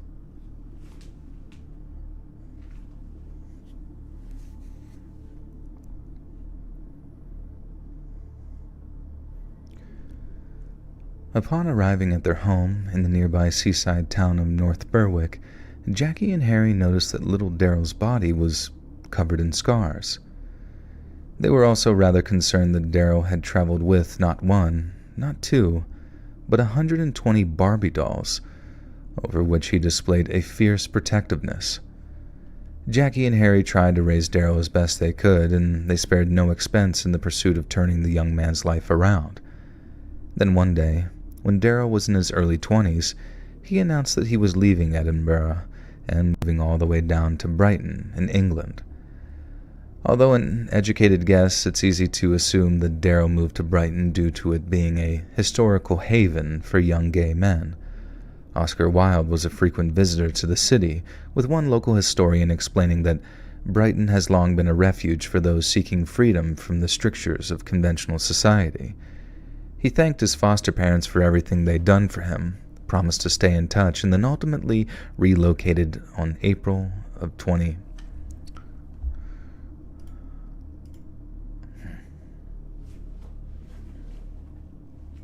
You were thinking it was Saturday. Yeah, you got me excited. I was like, oh, is it Saturday?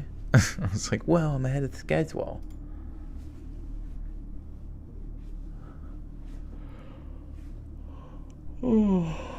Currently have COVID. Absolutely loving your stories. It always makes me feel better. Oh, I'm sorry to hear that, Jackie. Hope you get better soon.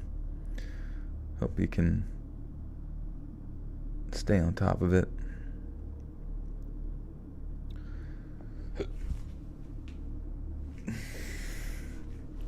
You didn't take your ADHD meds. Is that Adderall? Is that what people take for that? And when you take Adderall and then you don't take it one day, what does that feel like, technically? Because I have friends who say, like, they take 10 milligrams to, like, study or something. Or you take Vyvanse. I wonder if it's just, like, the same same chemical structure or, like, different. But, like, some people would take, like, Adderall, like, daily. But then other friends would say they would take, like, 10 milligrams to study and just be burnt out for the week. Like, they would just, like, feel like shit. And then, obviously, I think I told you guys about the story about a friend's significant other who took it and became, like, schizophrenic from taking, like, 160 milligrams daily for, like, a long-ass time because they were addicted to it. I don't know. It seems like a slippery slope type drug. S.J. Curtis, welcome back for 33 months. Says, hey, Pradeep, I hope that package reached you. Don't tell Joel. Oh, my God. He's just over there playing Xbox. Yeah, it's here. Thanks. But thank you for 33 months, S.J. Appreciate you as always.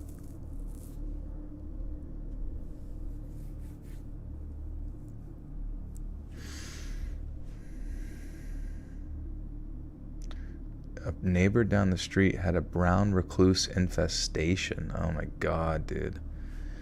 That would be terrible. I wonder if they got bit at all. Because I hear, like, your bites can get infected.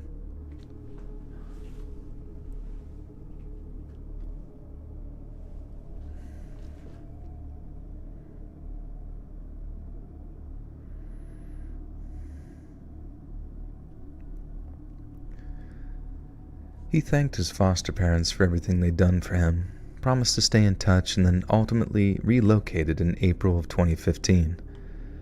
Around 8 months later, Daryl and Lenny formed a connection on Grindr. Then, after an initial period of flirtatious conversation, Daryl proposed they meet. At first, the prospect of meeting him excited Lenny. Daryl was 10 years his junior, and knowing that he could attract someone so young and handsome made the older Lenny feel much, much better regarding his recently dissolved relationship. In fact, Daryl seemed to be in awe of his new match's age, experience, and glamorous profession.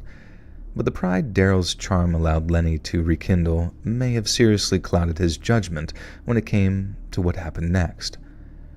Daryl and Lenny texted back and forth for a few days, toying with the idea of meeting up for a date. But then one day, Daryl made a suggestion which made Lenny feel deeply uncomfortable.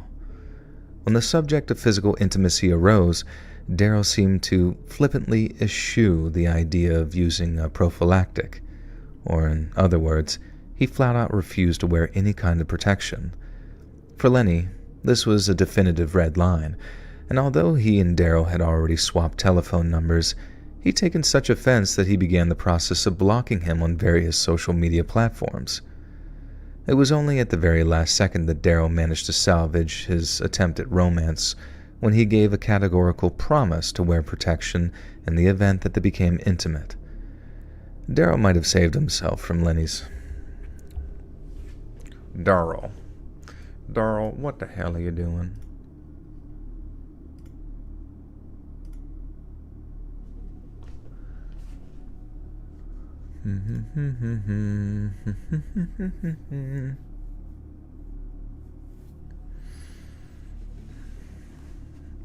You only use homophobic meds, probably why you live so long. That's really mean. A homeopathic. Oh, never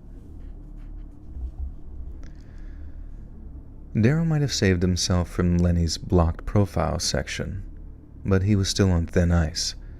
So over the next few days, he worked to regain Lenny's trust by swapping a series of innocuous selfies with him. His efforts paid off, and it was around this time that Daryl convinced Lenny to share his home address. He later said the exchange of information was simply part of getting to know his prospective date, But just hours later, Daryl showed up on his doorstep. Naturally, Lenny was surprised by Daryl's sudden appearance, especially since he called his cell phone using a withheld number before announcing, "I'm outside your door." But somehow, Daryl managed to talk his way into Lenny's home, most likely through sheer force of flattery and possibly with a dash of emotional blackmail.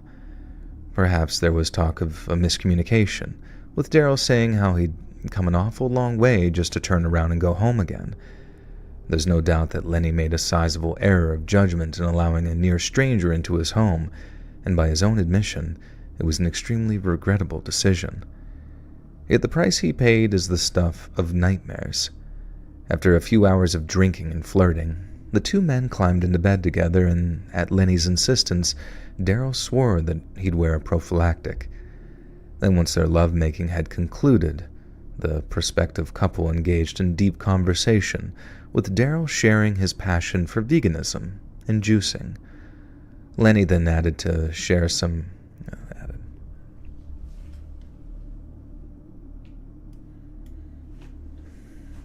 More spooky paranormal stories sounds nice. Yeah, they're chill. You gotta get good ones, though. Like, if they're not, like, solid, it's just kind of like, meh.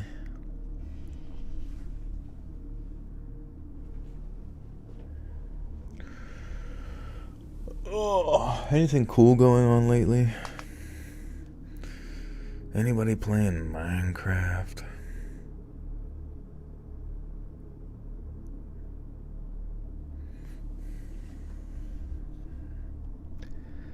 Lenny then attempted to share some of his own passions, but shockingly, Daryl tried to convince him of the benefits of drinking your own urine. Things got a little weird, as Lenny later put it. Then I was like, okay, this is nice, but you need to go now. Lenny made it clear that he wasn't rude to Daryl. He simply informed him of some very real dinner plans that he'd made for that evening, thanked him for a lovely time, then politely asked him to leave. On the surface level, Daryl respected Lenny's wishes, but in the days that followed, he made it clear that he'd felt deeply disrespected.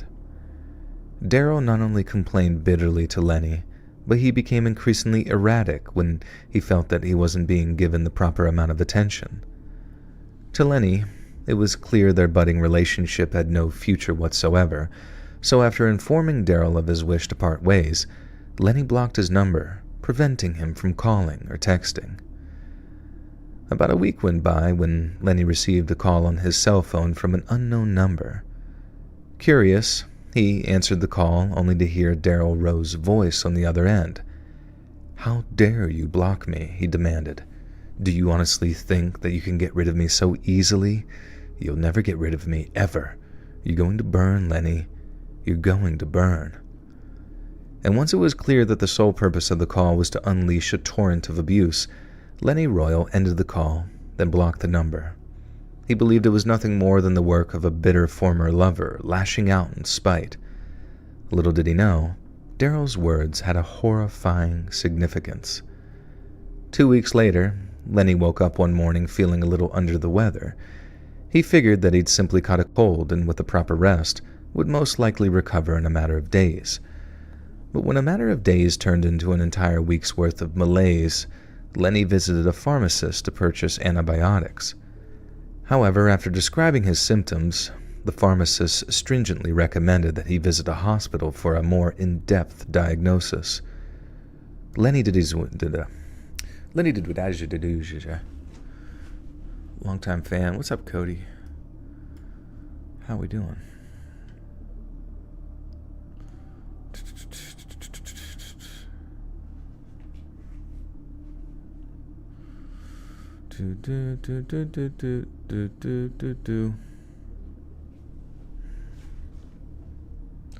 I think the dream stories are where it's at. They're crazy, spontaneous, and way out there, usually, as long as they're told properly in enough detail they can be told fully. Yeah, I think, like,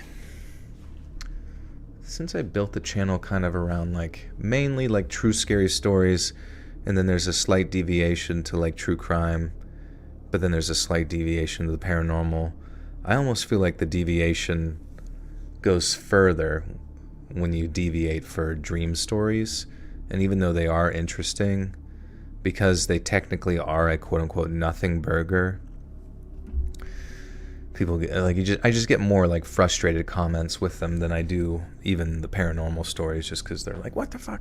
This wasn't even fucking scary, dude. This wasn't even freaking scary.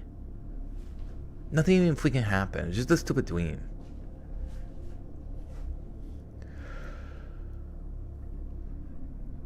Lenny did as he was asked and underwent a full checkup following a visit to his local GP.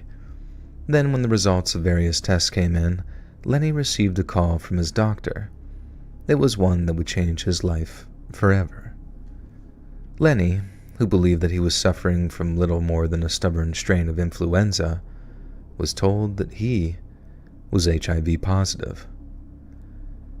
I felt like that was it. My life was over, he later said. I was crushed. Following the death of his parents, Lenny had moved in with his older cousin, who he came later to regard as his adoptive father. He was devastated, Lenny said. He felt like he'd failed to protect me from the very... I'm gonna sneeze. Maybe not sneeze, but my nose is... Did you ever get like an itch in your freaking nose, man? I better make you pee your pants. Well, you better do it quick. Because we got reading to do here, man. What time is it? It is 1 a.m. East Coast.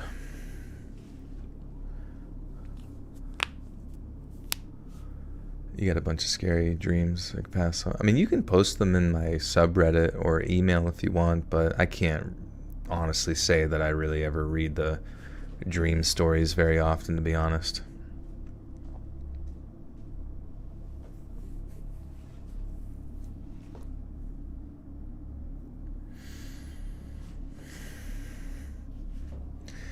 Yeah, you should definitely write your dreams down, though, for sure, as they happen, if you remember them very vividly. Maybe you could have AI, like, represent them by typing them into, like, AI art. And then if you see them in the AI art, it might, like, all come back even stronger. Hey, no frowns. Welcome back for 3 months. It's been 3 months. I'm such a baby butter. So this is true. Still in diapers. But thank you for 3 months. Appreciate you.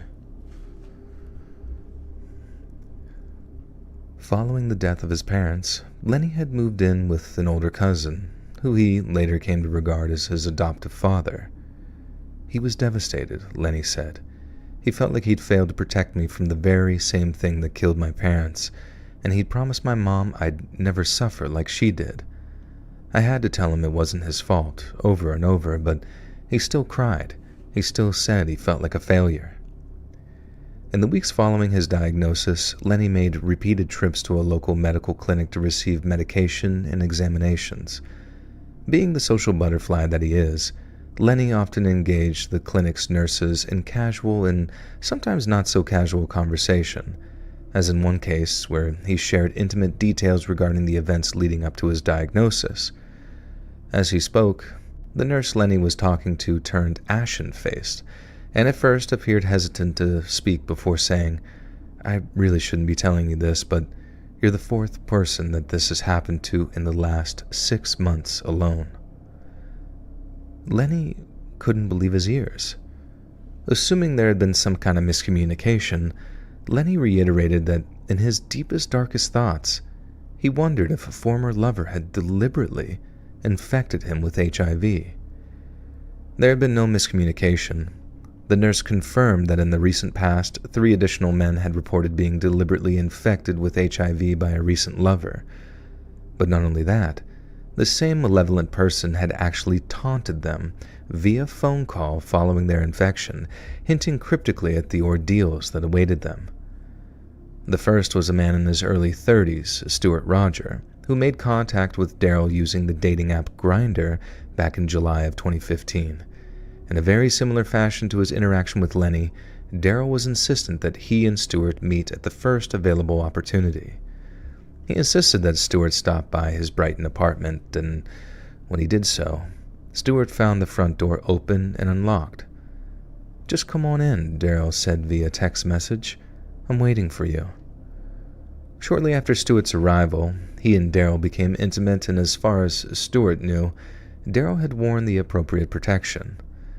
However, once their intimacy had concluded, Stuart noticed that a prophylactic device had been removed from his packet, yet appeared completely unused. Concerned that Daryl had somehow deceived him, Stuart sought assurance that the prophylactic had been employed. Daryl flippantly dismissed his concerns by asking, "Are you one of these paranoid people?" "Yes, I wore protection, so chill out."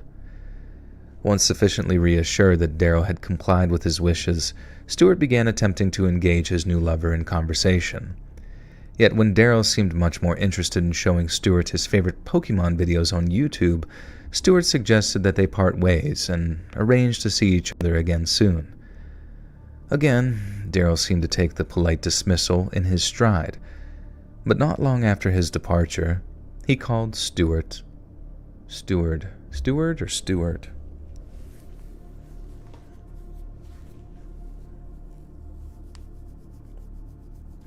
"I'm the best storyteller, thank you."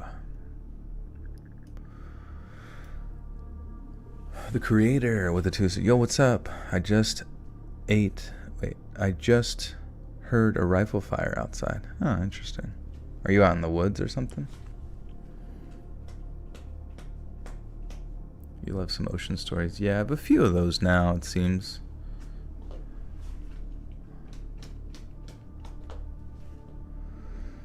Oh, shit.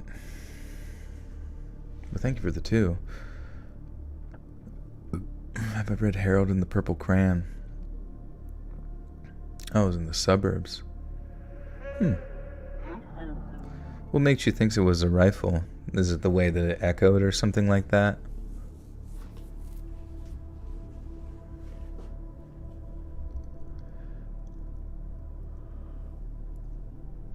Again, Daryl seemed to take the polite dismissal in his stride, but not long after his departure, he called Stuart on his cell phone.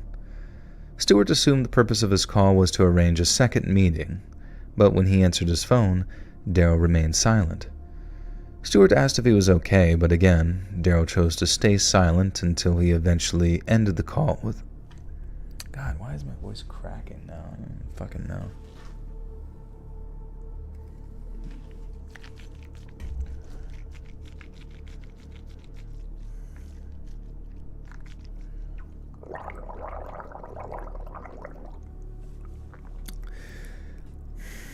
It sounded like an AR, like it was super close. Well, I mean, I guess if you honestly thought that someone shot a gun in your neighborhood, then maybe it might be worth calling the police or something, just to see if maybe the police could be like, oh, there were other calls too, or, something like that. Do I play video games? I play on the PC, yeah. I don't know, I do play Battlegrounds, Hearthstone, but there just hasn't been many games that I really, really want to get into too lately. I mean, I've been watching my friend play Wukong a little bit, and it looks cool. It looks very pretty, but once again, it's like it's cool, but I don't really care that much about like Dark Souls games. Just the typical combat of here's a boss, target onto him and rotate around him and dodge until you can hit again. Dodge, hit, dodge. Dodge, hit, dodge, dodge, roll, dodge, roll, hit, dodge, roll, hit, dodge, roll. It's just like, oh my fucking god, how many of these fucking games can they make? That's not to say it's not a good game, but it's just like how many, like all these like hack and slash games, like I need something more from them. I've been observing them since I was young. Just like you go up and you go, yeah, and you just smack into a enemy, and it works for me for like pixel art style games. But as far as just like 3-dimensional games, I don't know. It just gets, I need like more, just like visceral physics to it to like really be like, holy shit, that's hilarious. Dude, I was watching somebody play the more recent, the more recent two Zelda games, and like seeing Link like ragdoll and like fly off of different stuff and like different enemies and like all the stuff you can experiment with. I think I'm genuinely going to play those Zelda games. I know it seems like a no-brainer to play them, but I don't know why I avoided them for so long, but I do really want to try them.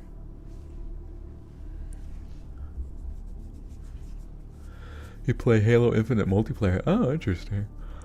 Yeah, Little Nightmares rocks. It's great. Make an aquarium feature that shows the sunken boat octopus and sunken astronaut as merchandise. Oh yeah, that would be good. That would be good merchandise for sure.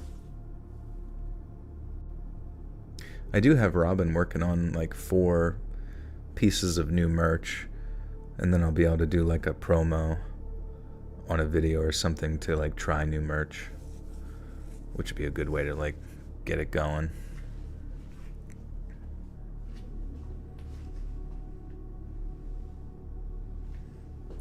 Yeah, you guys have been asking for it for so long. The Lenny and Kenny's. Okay. Stewart assumed the purpose of... Okay. Again, Daryl seemed to take the police... Fuck. Again, Daryl seemed to take the polite dismissal in stride, but not long after his departure, he called Stewart on his cell phone. Stewart assumed the purpose of the call was to arrange a second meeting, but when he answered his phone, Daryl remained silent. Stewart asked if he was okay, but again, Daryl chose to stay silent until he eventually ended the call without so much as saying a word. Having demonstrated himself unsuitable for a mature relationship, Stewart opted for no further contact with the increasingly erratic Daryl. But just 8 days later, he received a flurry of text messages from an unrecognized cell number. "You're a revolting jackass," one message read. "Ha ha ha ha. I'd taken the protection off." Stewart was stunned, but he didn't understand the message's true significance until a few weeks later when he began to feel gravely ill. The second of Daryl's more recent victims was a man named Peter, who matched with young Scotsman. Damn it to hell. If you gave me a Vegemite sandwich, would I eat it? Nope, I would not.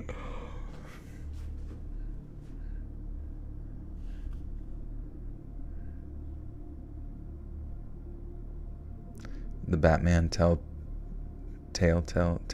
series. Interesting. I forgot that they did a Batman stuff. I really need to try like more VR games. I really need to finish Half-Life Alyx just to like get the story, because I guess the story is significant to the overall Half-Life timeline, and it's very immersive. I just, for some reason, like I played it the one day, the one time with friends, and then because like I almost need like someone there to like babysit me while I play. I don't even know why. I could just play it myself. It just feels weird. Have I played Life is Strange? I played a little bit of Life is Strange, but I only like played it one day, and I wish I would have played it more, honestly. I do have it, I think. BioShock VR, that would be good, yeah.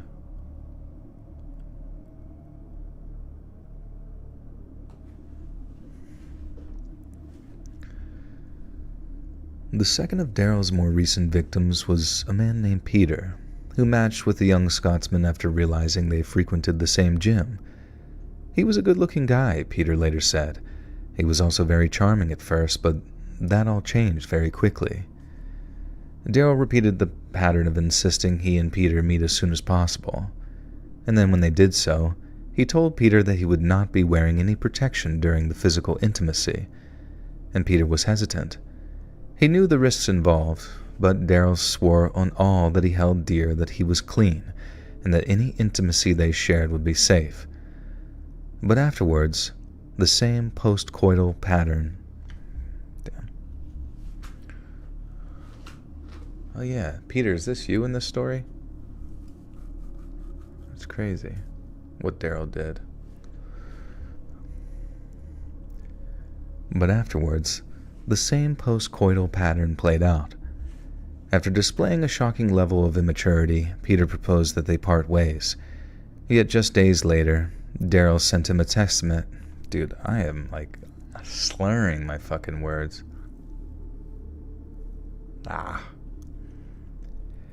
Yet just days later, Daryl sent him a text message informing him of some utterly terrifying news. I lied. Fuck, dude. Why is my voice squeaking so goddamn much?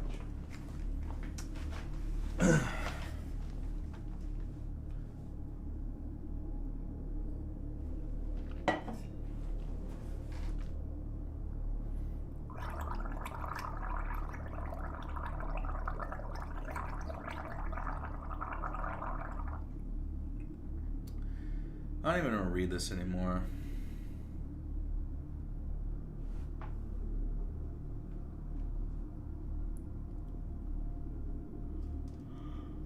Oh, fuck me, dude. You guys feel like less inclined to click on a, you guys feel less inclined to click on a fucking video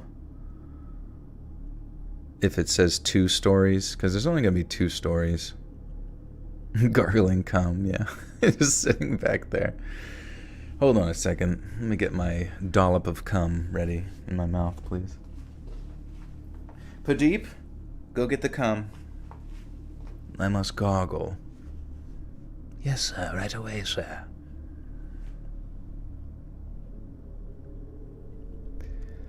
But afterwards, the same postcoital pattern played out. After displaying a shockingly... Fuck. God damn it. Fucking adjectives, dude. After displaying a shocking level of immaturity, Peter proposed that they part ways. Yet just days later, Daryl sent him a text message informing him of some utterly terrifying news. I lied, the message said. I'm HIV positive. Peter was horrified and asked Daryl if he was serious or was merely attempting to psychologically terrorize him in revenge for discontinuing their tryst. He's making this up, Peter told himself. He's just being childish. But Daryl was not making things up. He had deliberately infected Peter with HIV. A third man named Andrew shared a similar story. He matched with Daryl via the same dating app as the others, and at first, there was a great deal of chemistry. He was hot and seemed like a nice person, Andrew later recalled, and at the same time, I didn't have any reason to question that. When Andrew and Daryl met for the first time, neither of them were carrying any kind of protection, but decided to become intimate regardless. Andrew ended up staying overnight at Daryl's place and later claimed that, at that point, he believed that they might kindle a long-term relationship. But this, it took less than this time, I don't know. I don't know. I feel like I'm going to get comments of people like, you know, the first story was pretty creepy with an internet psycho, but like going to like HIV story afterwards, like sure, that's like terrifying to happen, but people are like, what the fuck? I don't want to hear about AIDS.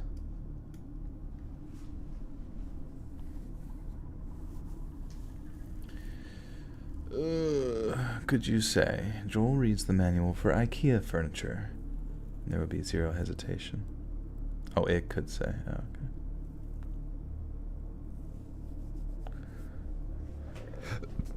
I mean, maybe someone will go crazy, but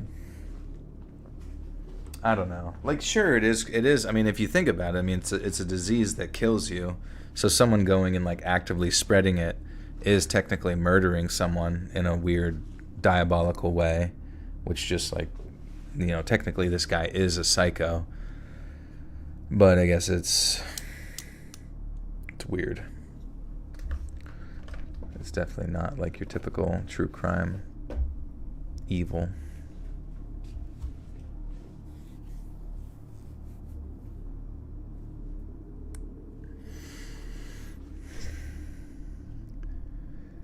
But this time, it took less than 24 hours for Daryl to turn on him. The following morning, as Andrew traveled by bus to his home address, he decided to check for any new messages on the Grindr dating app.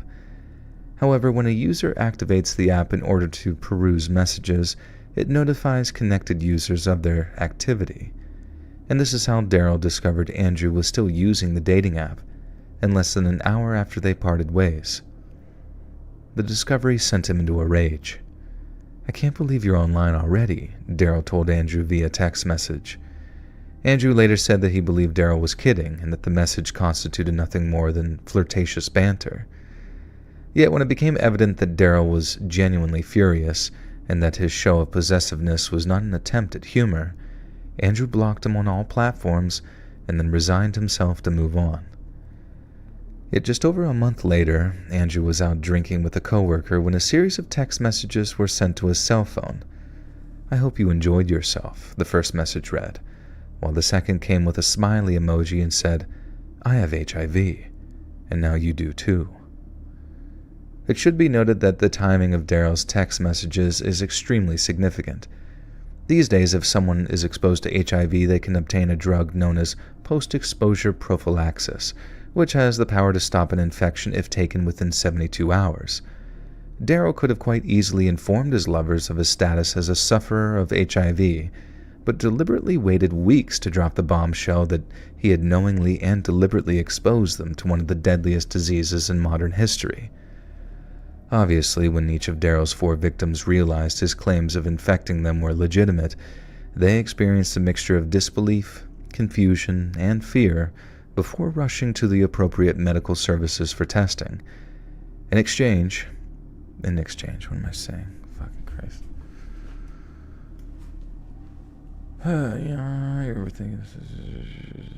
Yeah, whatever. I guess you're right. I do overthink all this shit. I mean, at this point, like, whatever Let's Read is like a moving ecosystem that operates on its own. And as long as I exist as the voice that continues to feed said ecosystem, then it will continue to go on. So whatever. As long as we can just like have solid content, it doesn't really matter what the stories are, I suppose.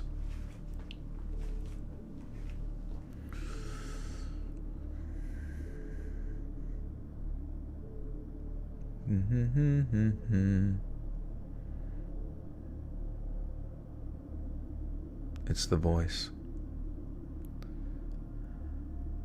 Oh no, and I'm not really actually hard on myself for narration. I guess it's like playing Super Meat Boy and you like fuck up a level and you're like fuck. You know what I mean? Like it's just frustration that you didn't make it through a Mario speed run.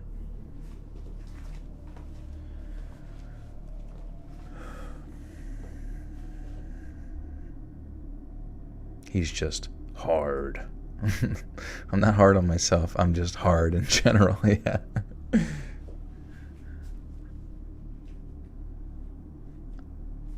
Have any women I dated comment on my voice? I usually talk like Mickey Mouse. So, what do you do for fun? Oh, okay. Yeah, I do YouTube. I read stories. Whoa. Then she picks me up and puts me on the ground and squishes me with her high heel.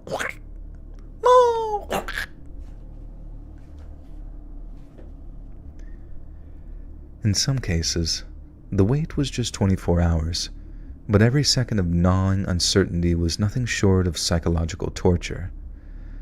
Andrew sat alone, guzzling a bottle of wine and praying the results would come back negative. The next day, when the call from the doctor came, he treble clef.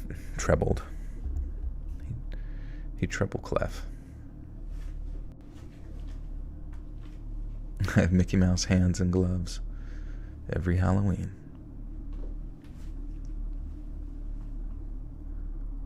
You play too much. Pardon me, but you play too much. I would just like to say, your overabundance of playfulness is a bit much. face down, ass up. That's the way I like to hear. The next day, when the call from the doctor came, he trembled with fear as he went through the formalities of confirming his identity.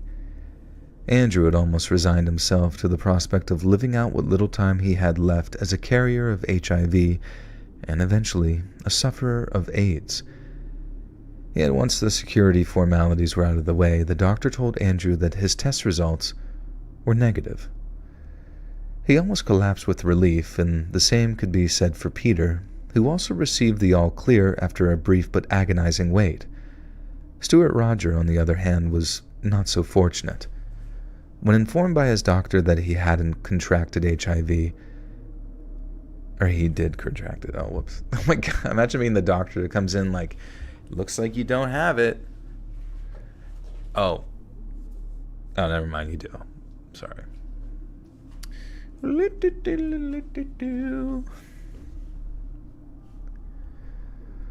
informed by his doctor that he contracted HIV, Stuart was devastated, but he swiftly informed the police of Daryl Rowe's actions. Stuart provided them with a detailed description of Daryl, along with his cell phone number, his home address, and several screenshots of the text message exchange they'd shared. From the moment I got my diagnosis, I was acutely aware that I would have to report this, he later said, before adding that Daryl was obviously an exceptionally dangerous person who urgently needed to be stopped. Thanks to the information provided by Stuart Roger, the police were able to track Daryl to the nearby town of Salt Dean.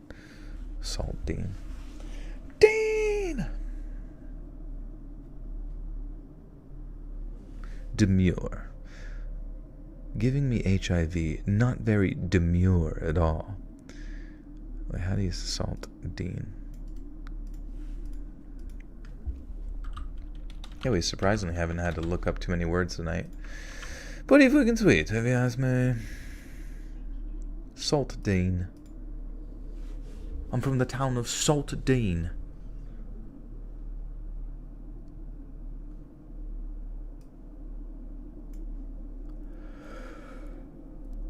What did you miss? Well, everyone's got AIDS. We're screwed. Thanks to the information provided by Stuart Roger, the police were able to track Daryl to the nearby town of Salt Dean before placing him under arrest. But to ensure that he couldn't escape, police opted to execute a dawn raid rather than a regular door knock. After smashing their way into his apartment, officers discovered Daryl in bed with another man, later revealed to be his 8th known victim of deliberate transmission. Yet after seizing Daryl's phone and attempting to get to grips with the extent of his criminality, police discovered hundreds of potential victims spread across his multiple social media accounts, many of which had been established under false identities.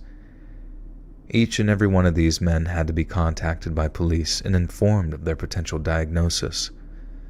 Following his arrest, police officers interviewed Daryl under caution, with the number of charges rapidly ballooning from 1 to 4 to 7 in the space of just a few hours. The police made a recording of the interview in which Daryl explains that he wasn't aware of his status as a carrier of HIV, but it was an outright lie. By the time he was interviewed under caution, he had been inexplicably... Damn it. Freaking crap. I'm about to lose my shit. Salt Dean upon Worcestershire. How can people be so evil? I don't know. It sounds like he was in a lot of pain because of his upbringing / existence, and sometimes when other people are in pain, they want to inflict pain on others, and it brings them a certain strange cathartic sense of joy. It's unfortunate, but it's pretty common amongst humans. And the cycle continues.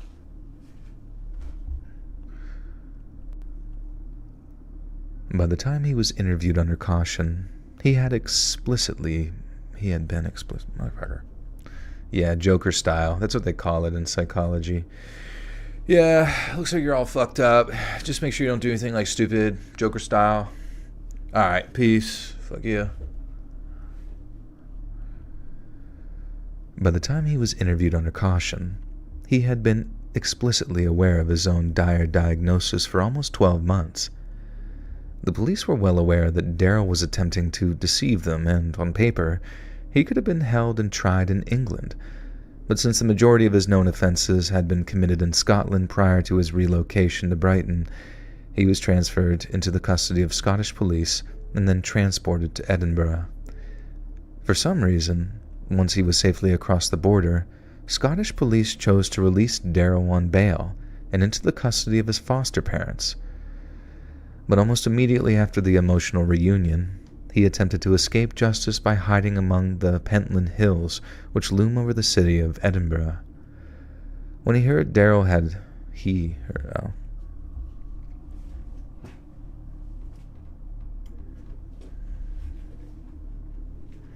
anti-disestablishmentarianism. But what does it mean?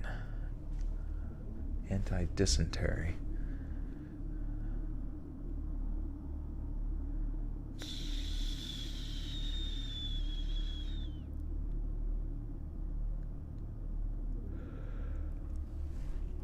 What's the illogical reason behind all of this? Yeah, I don't know. We kind of went over some of his background in the beginning of the video, but I'm not sure if we got too much about, like, everything.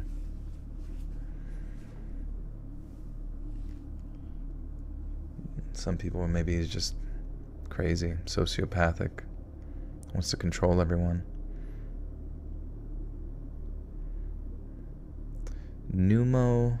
What does it say? Pneumo ultramicroscopic silico volcanoconiosis? Volcanoconiosis? What's that shit about? Your lungs are just exploding?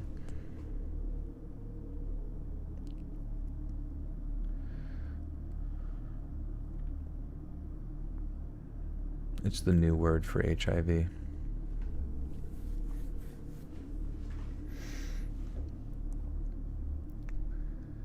When he heard Darryl had escaped police custody, Lenny was furious. I couldn't believe they released him, he said, especially since he kept saying that he was going to do it to other men. He was obviously sick in the head. I used to wonder, with all that time that he spent in Edinburgh and Brighton, how many more victims could be there. During a search of the Edinburgh countryside, police eventually found an abandoned tent containing a carton of prescription medication. It was an antiviral medication used by the carriers of HIV, and the name written on it was Darryl Rowe. Police already had an idea that Darryl was hiding among the Pentland Hills, but what was particularly alarming about the discovery was how all of the pills remained untouched in their blister packets. The medicine's purpose was to make his infection less contagious. In refusing to take it, his intention to recommence the infection of others was chillingly evident. And by November of 2016, the hunt for Darryl Rowe had entered its 11th month, and around 25 additional victims had come forward to report physical interactions with him. Naturally, the police focused their searches around the cities of Brighton and Edinburgh, yet little did they know, Darryl had made his way to Newcastle. Using the pseudonym Gary Cole, Darryl attempted to keep a low profile, but continued using dating app. Oh my god. He just could not stop fucking everyone to death. Yeah, I mean, technically it should, you would imagine. It's actually insane that they let him go, because technically it could be a serial killer in a way, or like manslaughter. Well, I don't know, maybe attempted murder. I guess in that situation it should be equal to attempted murder, because even though you don't see the outcome, it's definitely it sets someone on the trajectory. It's like putting them on the conveyor belt to getting turned into pink slime.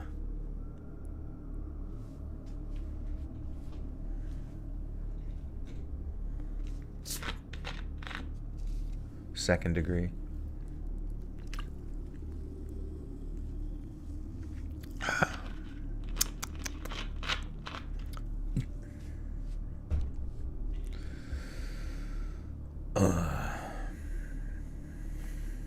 Anything cool happening out there in the world? I want to give my hot take on it and be wrong about it. Can I say Worcestershire shash? Worcestershire shash. My favorite kind of shash.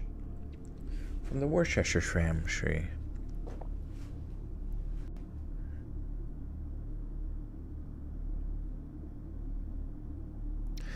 Can someone out tell you how to deal with change? Like counting it up or whatever? Or like making change when someone gives you like $2? Wash your sister's shash. That's funny. Worcestershire. Is it really? God. Worcestershire. Hey, mister, give me some of your Worcestershire sauce. Give me some of your fucking sauce from the Worcestershire family. Let me suck on your Worcestershire. The sauce is kind of gross, isn't it? Isn't it just like a weird soy sauce?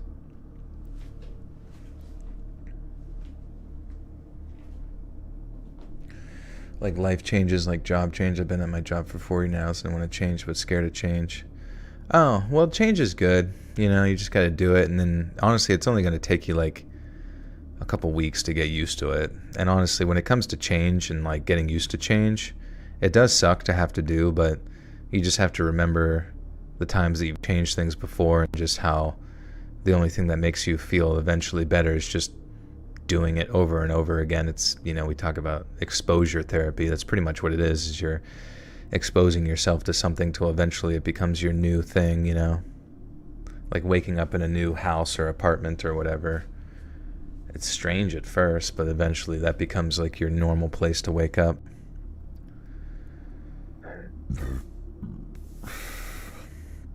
How to be good at interior design. I think you just play The Sims for your whole life. Or Minecraft.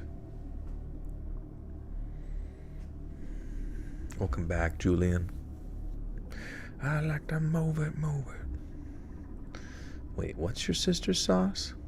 Your sister's secret sauce from Worcestershire?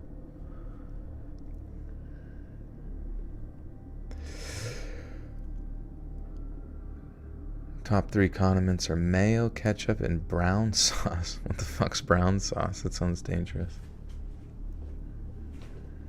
Yeah, you interior design and your Sims end up dying. There's like, it's so disgusting in here. Nothing matches. Ugh, my heart. Using the pseudonym Gary Cole, Daryl attempted to keep a low profile, but continued to use dating apps as a way to infect additional victims, the first of whom was a man named Tom. It's always been nearly impossible for me to approach a man, Tom later confessed. I guess that's probably why I've been quite gullible. Daryl managed to convince Tom that he was in love with him, and then spent a grand total of 3 months living under his roof, completely rent-free. He said that I had nice eyes and that he liked older men. I was very flattered, Tom admitted. I would have maybe fallen in love with the guy. But Daryl's behavior soon shifted from charming and thoughtful to manipulative and malevolent. Let's just say that he was able to control me in a way that I won't ever allow again, said Tom.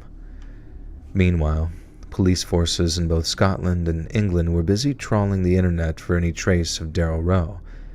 Their search led them to an escort website, where a detective noticed stark similarities between the body of an advertised subject and the body of Daryl.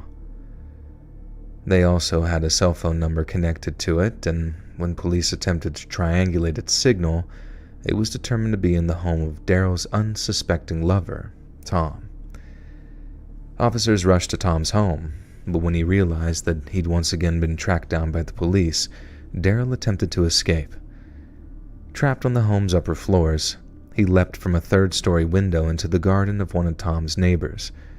But when he landed on the wet grass of the lawn, he slipped and landed on his back so hard He smashed several vertebrae in his spine. The police found him lying in a lot of pain, Tom says. He couldn't move or walk properly. Assuming he was an accomplice who knowingly harbored a criminal, Tom was taken into custody for around 5 hours. However, once he discovered who Gary Cole really was, his arrest became the least of his worries. Thankfully, the police were able to issue him a 30-minute HIV test, and he breathed a sigh of relief when the results came back negative. That was obviously good news, Tom said, but I didn't really feel any better. I felt used. As Daryl was brought to trial, it marked a watershed in British legal history, as never before had anyone been tried for the crime of spreading a dangerous pathogen. After viewing a catalog of extremely damning evidence, including the texts in which he taunted his victims, a jury of his peers found Daryl guilty on 5 counts of causing grievous bodily harm and 5 attempted grievous.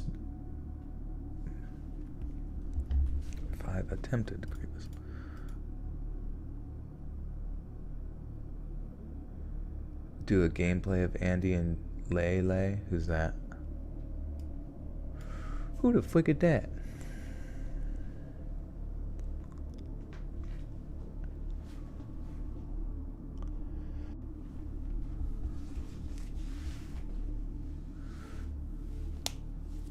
General Grievous, yeah. They found him guilty to be beheaded by General Grievous. After viewing a catalog of extremely damning evidence, including the texts in which he taunted his victims, a jury of his peers found Daryl guilty on 5 counts of causing grievous bodily harm and 5 of attempted grievous bodily harm. The presiding judge then sentenced him to 5 years in prison and told Daryl, "You waged a determined and hateful campaign of violence. The messages you sent make it crystal clear you knew exactly what you were doing. As well as the physical offenses, it is clear that the psychological effects upon the victims are immense," the judge declared, before adding, "It should be known that this sentence is not about stigmatizing anyone living with HIV, but I cannot envision a day when you will no longer be a danger." 5 years, bro? 5 years for all that shit, dude. I'm telling you, like in the UK, they take it so fucking easy on everyone. It's insane to me, man. You could blow up the whole Queen's bell tower and fucking you would get like 10 minutes in timeout. Oi, that was quite rude, wasn't it? You blowing up that fucking thing up there? I don't remember what it's called. Go sit in your chair. In your chair, I said.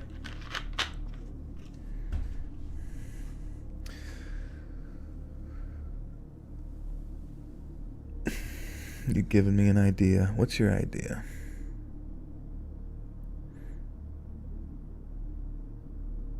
$5 years. Yeah, 5 years each, right? I mean, I guess it's a very relatively new sort of crime. So, like, if you accidentally give a partner HIV, could it be construed that, like, you know, misconstrued that you did it maliciously? I don't know. Do Ghost from COD voice? I don't know. I never played COD Ghost before. I do know what he looks like, I think, with like the skeleton face, but I don't know his voice. Maybe I could look it up.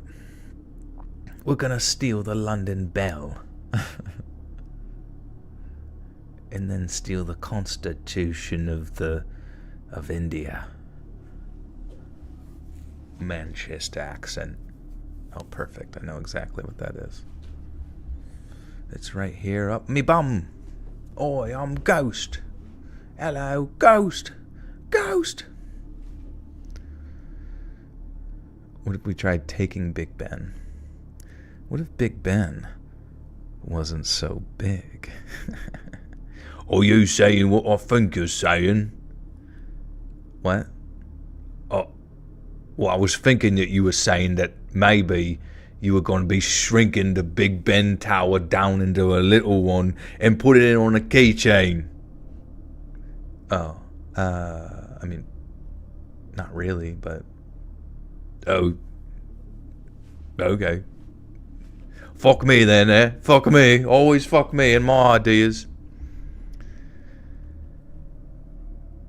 As well as the physical offenses, it is clear that the psychological effects upon the victims are immense, the judge declared, before adding, "It should be known that this sentence is not about stigmatizing anyone living with HIV, but I cannot envision a day when you will no longer be a danger to gay men."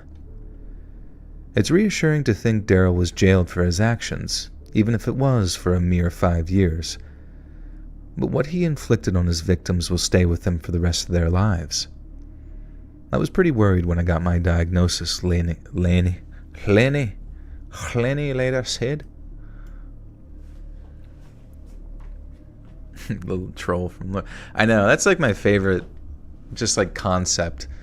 If you've ever played or ever watched or listened or read or Bilbo Baggins and the fucking Hobbit, I don't know why. It's just so, the idea of like 3 big trolls sitting around like talking about how we gonna eat him.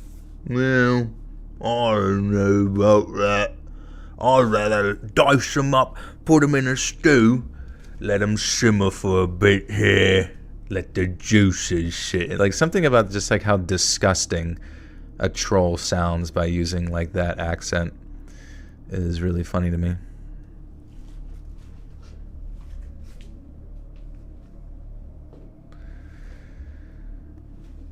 You know, the British actually named soccer. Really? They fucked us. They just wanted to start a war.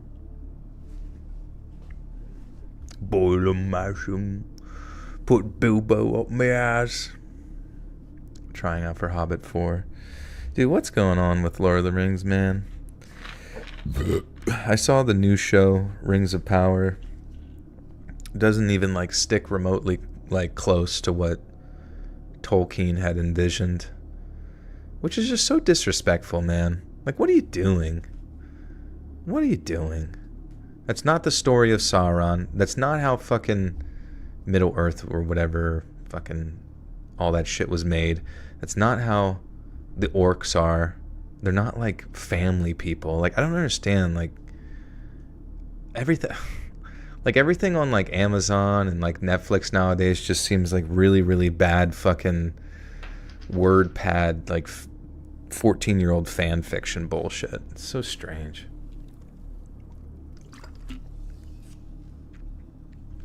Yeah, I mean, you could call it a cash grab, but, like, it's only a cash grab until your audience that used to be your fans figures out that it's bullshit.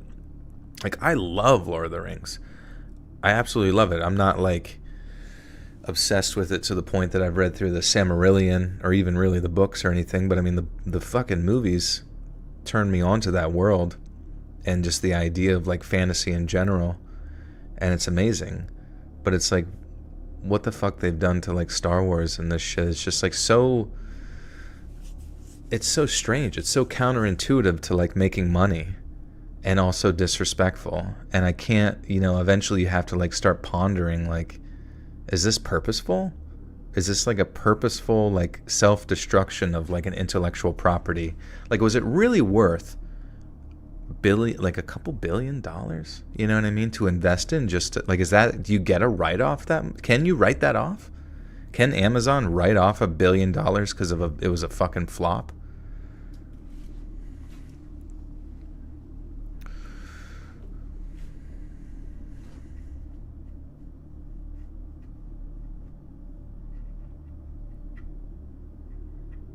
They did to Star Wars too, or Star Trek.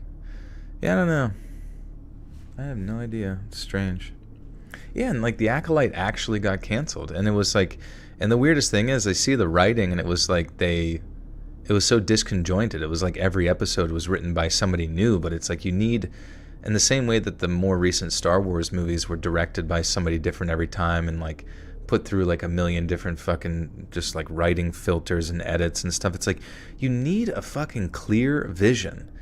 And it's like, how do you, like, I can see fucking up Star Wars because there's, you know, it's based off of old books, based off of fucking what's his name, George Lucas's shit.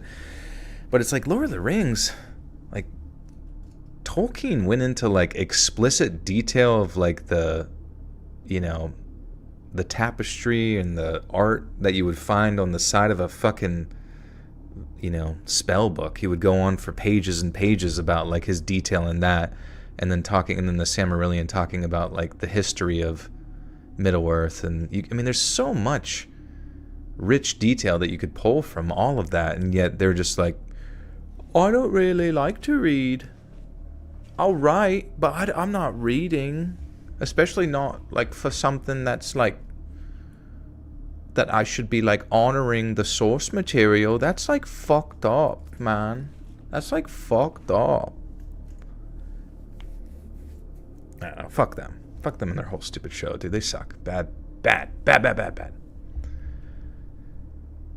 I was pretty worried when I got my diagnosis, Lenny later said.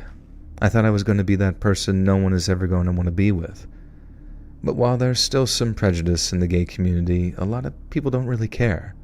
I had one negative experience with somebody I was dating, but it really didn't affect me. It's no longer a death sentence, not even remotely, Lenny continued. But it's messed up when somebody makes that choice for you, when they take that right away from you. That's what's difficult to get over. It really is a harsh reality when you think about it, and that's the cruel thing that I struggle with on a day-to-day basis.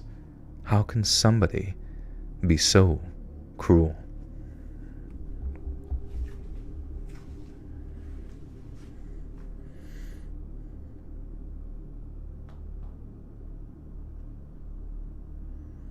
Tolkien was a world builder more than a writer. I don't know if that's true though. I mean, you have The Hobbit, you have the 3 Lord of the Rings books, and like the Silmarillion or whatever, like that's like a lot of world building, but it's more just like to fill in the blanks on a lot of stuff. He clearly was like, I mean, when he wrote like poetry. Like he was a good writer.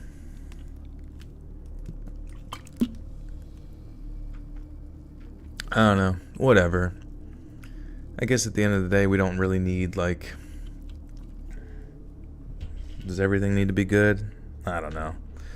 But I'm pretty... It's weird. It's like, can you even get mad at it anymore? Like, just shitty writing in Hollywood. It's like when you find out about, like, abuse in Hollywood. It's like you hear about it so much that eventually you just become desensitized towards it. You're just like... Yeah, that's just how it is there. Everyone's fucked up in the head and they abuse each other and they can't make a fucking show worth shit. And this is how it goes. I guess that's the world we live in. Anyways. YouTube rocks. YouTube still rocks. We're the coolest people on the internet. It's the smog. Maybe, yeah. Gonna be something in the air, or water, or the iced lattes.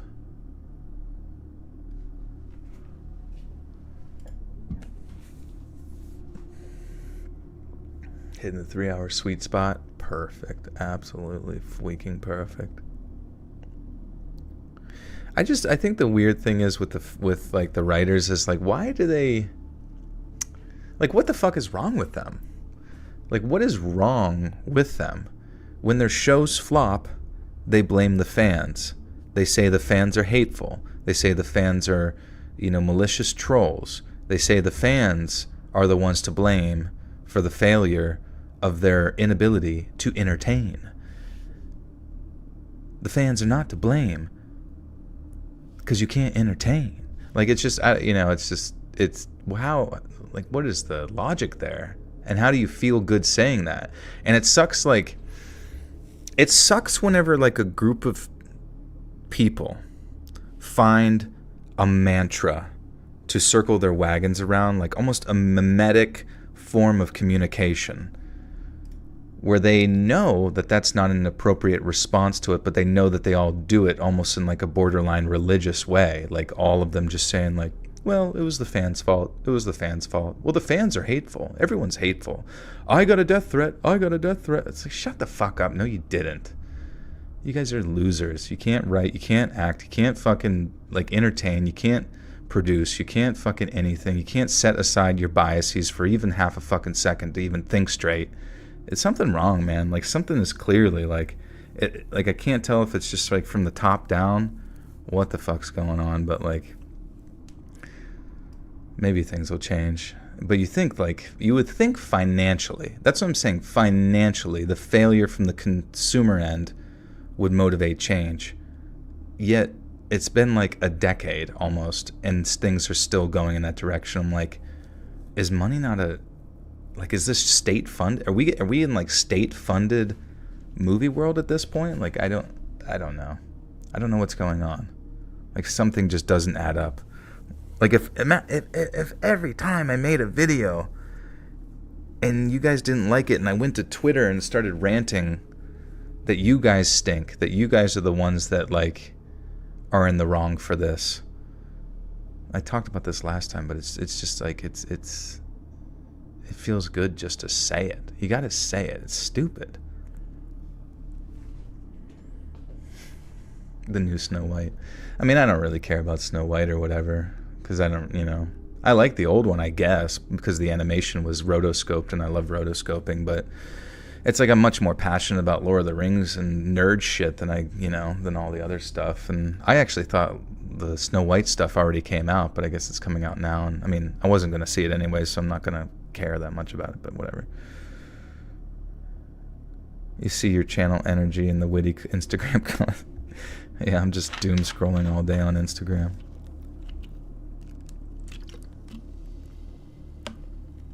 Yeah, imagine that. Every time you guys comment you don't like my video, I come to your car and I slash your tires. And then I write a diss track about you. Boom. That really solves it. Instead of going back into the lab and actually asking myself, what's wrong with me? Why would I... Self-reflection? Self-reflection upon my weaknesses? What the frick? Who does that shit? No. Place blame elsewhere, bro. You have nothing to do different in your life ever. You're perfect. Infallible. A living Mary Sue. Yeah, like rice gum. Yeah, I make a diss track about my fans. You guys don't like me enough. You don't like me enough. You make me feel like I'm not very tough. You make me feel weak. You make my knees creak. And whenever I'm a little mouse in your pocket, I go squeak, squeak. And then I bite your balls. And I start to crawl up your assholes. Come out your nose. Spray out like a hose. Bring upon all your glorious woes. I relish in your pain. And I leave a little stain in your diaper. I'm a viper. I bring the venom. Alright. That's some real new... Yeah, you guys like that East Coast? You guys like that East Coast shit right there? They call me Fat Joel.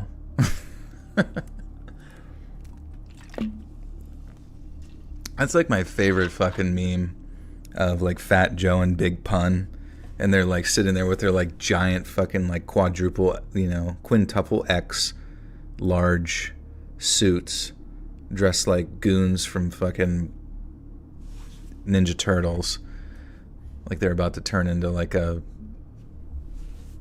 couple of rhinoceri, and then they're just sitting there with their arms crossed and like, Mom says it's our turn. Or no, I don't even know if they have their arms crossed, but they just look big and they're like, Mom says it's our turn to play on the Xbox. Pete Rock. Biggie Joel's. Alright, guys. I played Concord. I saw some gameplay of Concord. It didn't look terrible. I feel like it didn't get a proper shot, you know what I mean? But I saw that it had like record low concurrent players. Like, I think earlier I saw something like it barely cracked 100 and some players, which is so sad. Like, imagine that. Like, imagine working 8 years on a project, which granted you can kind of see like what they were inspired from 8 years ago, where it was like the Guardians of the Galaxy and fucking Overwatch and charging $40 for a stupid game, and all the other stuff. But like, it's yeah, I don't know. I think it was really strange. There was all these like hero shooters that came out, like hero style shooters that came out around the same time more recently. Marvel Rivals, Concord, Deadlock, some other, I don't even know, some other random stupid ones. I don't know if they like plan that and to like be competitive or whatever. How often are these live recordings? Every Sunday and Wednesday. The biggest flop in gaming's history, all numbers considered. Yeah, I do feel bad for many of the artists who worked on it. I mean, honestly, it's crazy. You see some of the animations in it were like really fucking good. You know, I don't know. There was like, I mean, maybe it was, that's kind of, doesn't matter. Obviously, it doesn't matter that much, but just like the detail seemed a lot more detailed than most animations in games I've seen in a while. It seems like games overall, looking at that and like Wukong, I don't know if like games that are working with the Unreal 5 engine are starting to come out, or maybe comparable engines are starting to come out like more recently, but it seems like there's been a decent jump in like graphical fidelity in games lately, and I do hope that that translates to other jumps in just the novelty of games as well. But but yeah, I don't know. I did see on Concord that that the dev was like, I don't care about you talentless freaks or your opinions, which is not a nice thing to say, you know what I mean? And why would you not feel bad, you know, about your audience not consuming your product because they're a bunch of talentless freaks? I mean, that's going to get misconstrued. Even me saying it right now is misconstruing it. But I don't know. I don't know what's wrong with people. We've got a strange infection of the mind going through the entertainment industry where there's no longer a desire to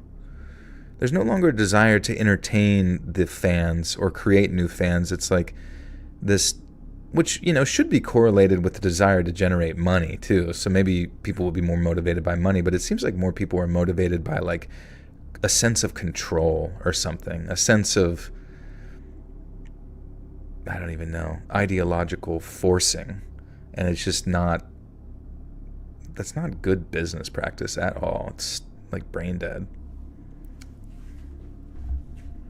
Do you remember? Download only games should not cost $60 if disc isn't involved. I mean, that's true too. I mean, I feel like that did play into it in the past, like physical material played into whether or not a game costs $60 and like just maintaining that based on like perceived value.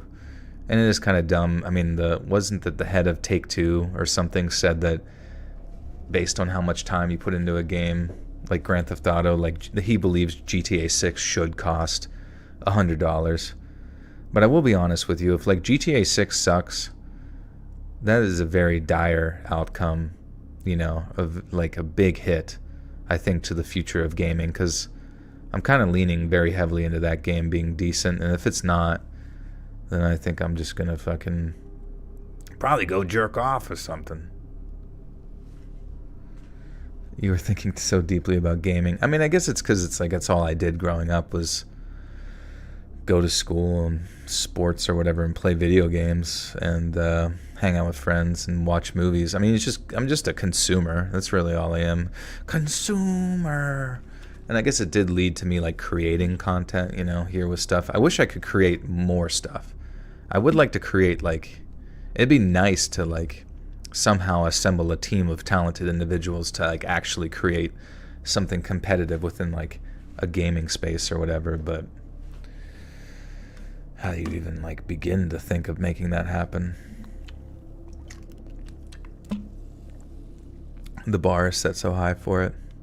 I do have high hopes because it does just look like Red Dead 2 graphics, but just in like Miami, which I'm like fine with, you know. If it's like that level of detail, I'm cool with it. As long as it's just like not stupid. I hope it's just like goes hardcore, just as ridiculous, if not more so, than GTA 5. The Mandela Effect games? Do you mean Mass Effect? I don't know if I've ever seen the Mandela Effect games. think that the subscription model impacted the quality of products. The subscription is guaranteed monthly income, so they don't have to care much about their products because, be it games, movies, that's true too. Oh, that's true too. That's a massive true in regards to the movies, because like it was just all about like pumping out slop, so that you could fill your like Disney Plus catalog or whatever with Star Wars nonsense. So hopefully, maybe that's the thing. Maybe whenever there's like a cultural shift, it might happen like 4 years ago that people were getting annoyed with stupid shit, but it takes years and years for the cultural shift to like actually catch up, both ideologically and business wise. So it just might take some time, I guess, or maybe it'll never go away and maybe it'll get worse, who knows. But yeah, same with video games. It's like whenever they know that they can just like continue to charge you fucking $40 for a dumb fucking Reinhardt skin, they're never gonna fix their game. They know that they, like, in their head, you know, because you have to sit down and like they have to sit down and think about like, how have we made our players addicted? And it's like they can just keep milking dummies. You'd be sending EA hate letters. You know what's crazy? When I was young, I started very early noticing the repetitiveness of like Call of Duty and Madden. And I used to make fun of the people who only played Call of Duty and Madden. I'm like, those are the dummy idiots who just get high as fuck, turn their brains off, and just play the same game every fucking year. Do I blame them? No, not really. I mean, if that's what you enjoy it. But it sucks because it definitely takes an effect on like gaming as a whole. You know what I mean? Because it just, everybody for the longest time was copying Call of Duty. And then now the newest Call of Duty comes out, and it's like, sure, the undead bullshit looks relatively okay, like the zombie horde mode, whatever. But it's not like a big jump. It doesn't look like a new game per se. It's just another fucking, this from the same probably game engine that they've been like iterating upon since like Call of Duty 2, and just putting a new fucking coat of polished shit on it. And then what is the multiplayer? The multiplayer is like, oh, you can jump?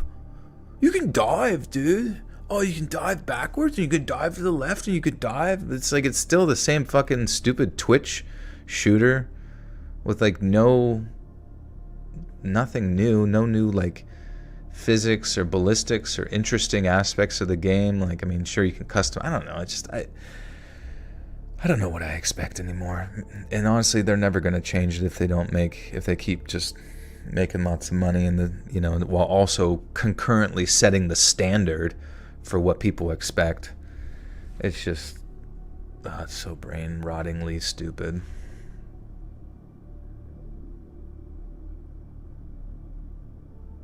And it almost like pisses me off whenever like people, it's always like in cycles of like every fourth one. On the every fourth Call of Duty or every fourth Madden, there's like one that comes out that people are like, this is the one. This is where they made the big jumps. This is where things get wheel.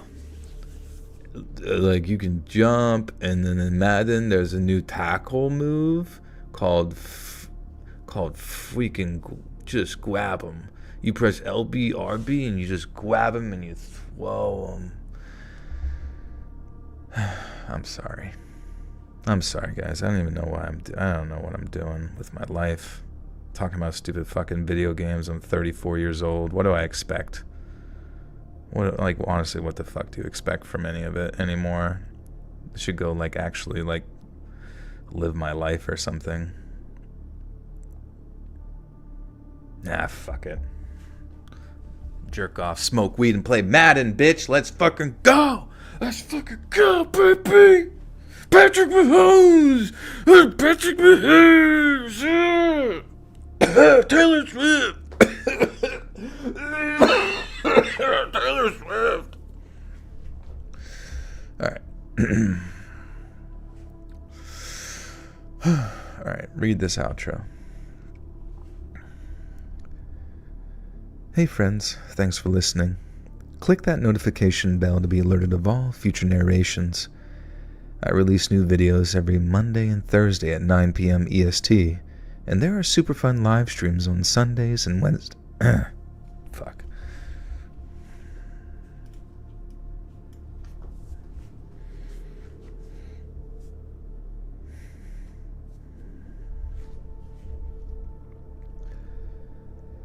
And there are super fun live streams on Sundays and Wednesday nights.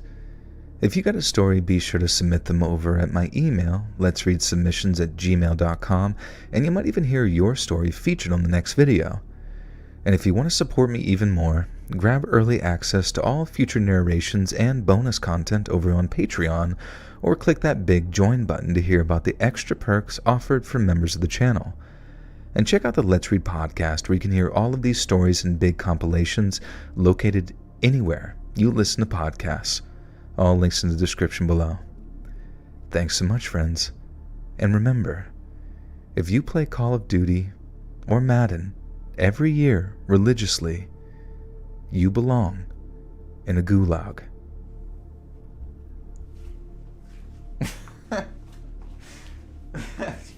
That's probably a bit mean, but like, I don't know. We need to get this message out there, guys. We need to start spray painting the walls.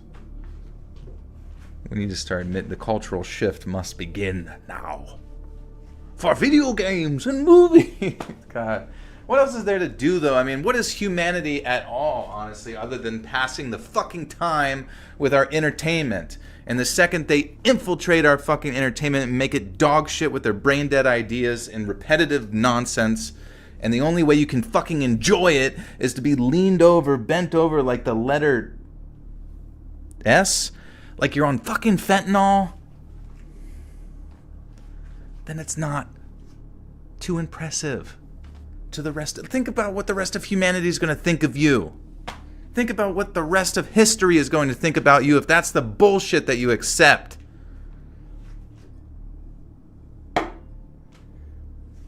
They're going to think you are pretty boring.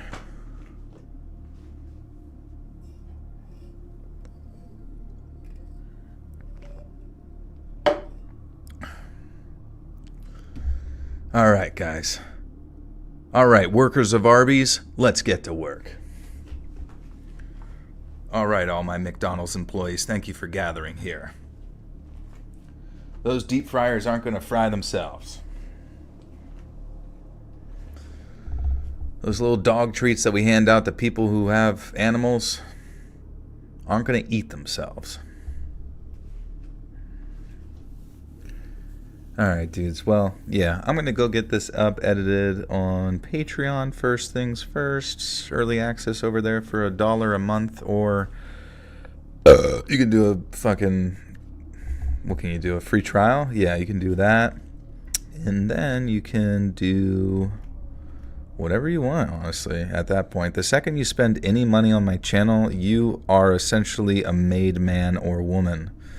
And you are impervious to laws, both man-made or spiritual, and gravity. Bill Nye shit. Alright. I will see you guys Wednesday. Follow me on Twitter at Let's Read and Instagram at Let's Read. I mean, Instagram doesn't really matter. I don't even fucking post on the stupid Instagram. I wish I did more cool stuff, but if anybody has any cool ideas, send it to my P.O. box. All right, bye.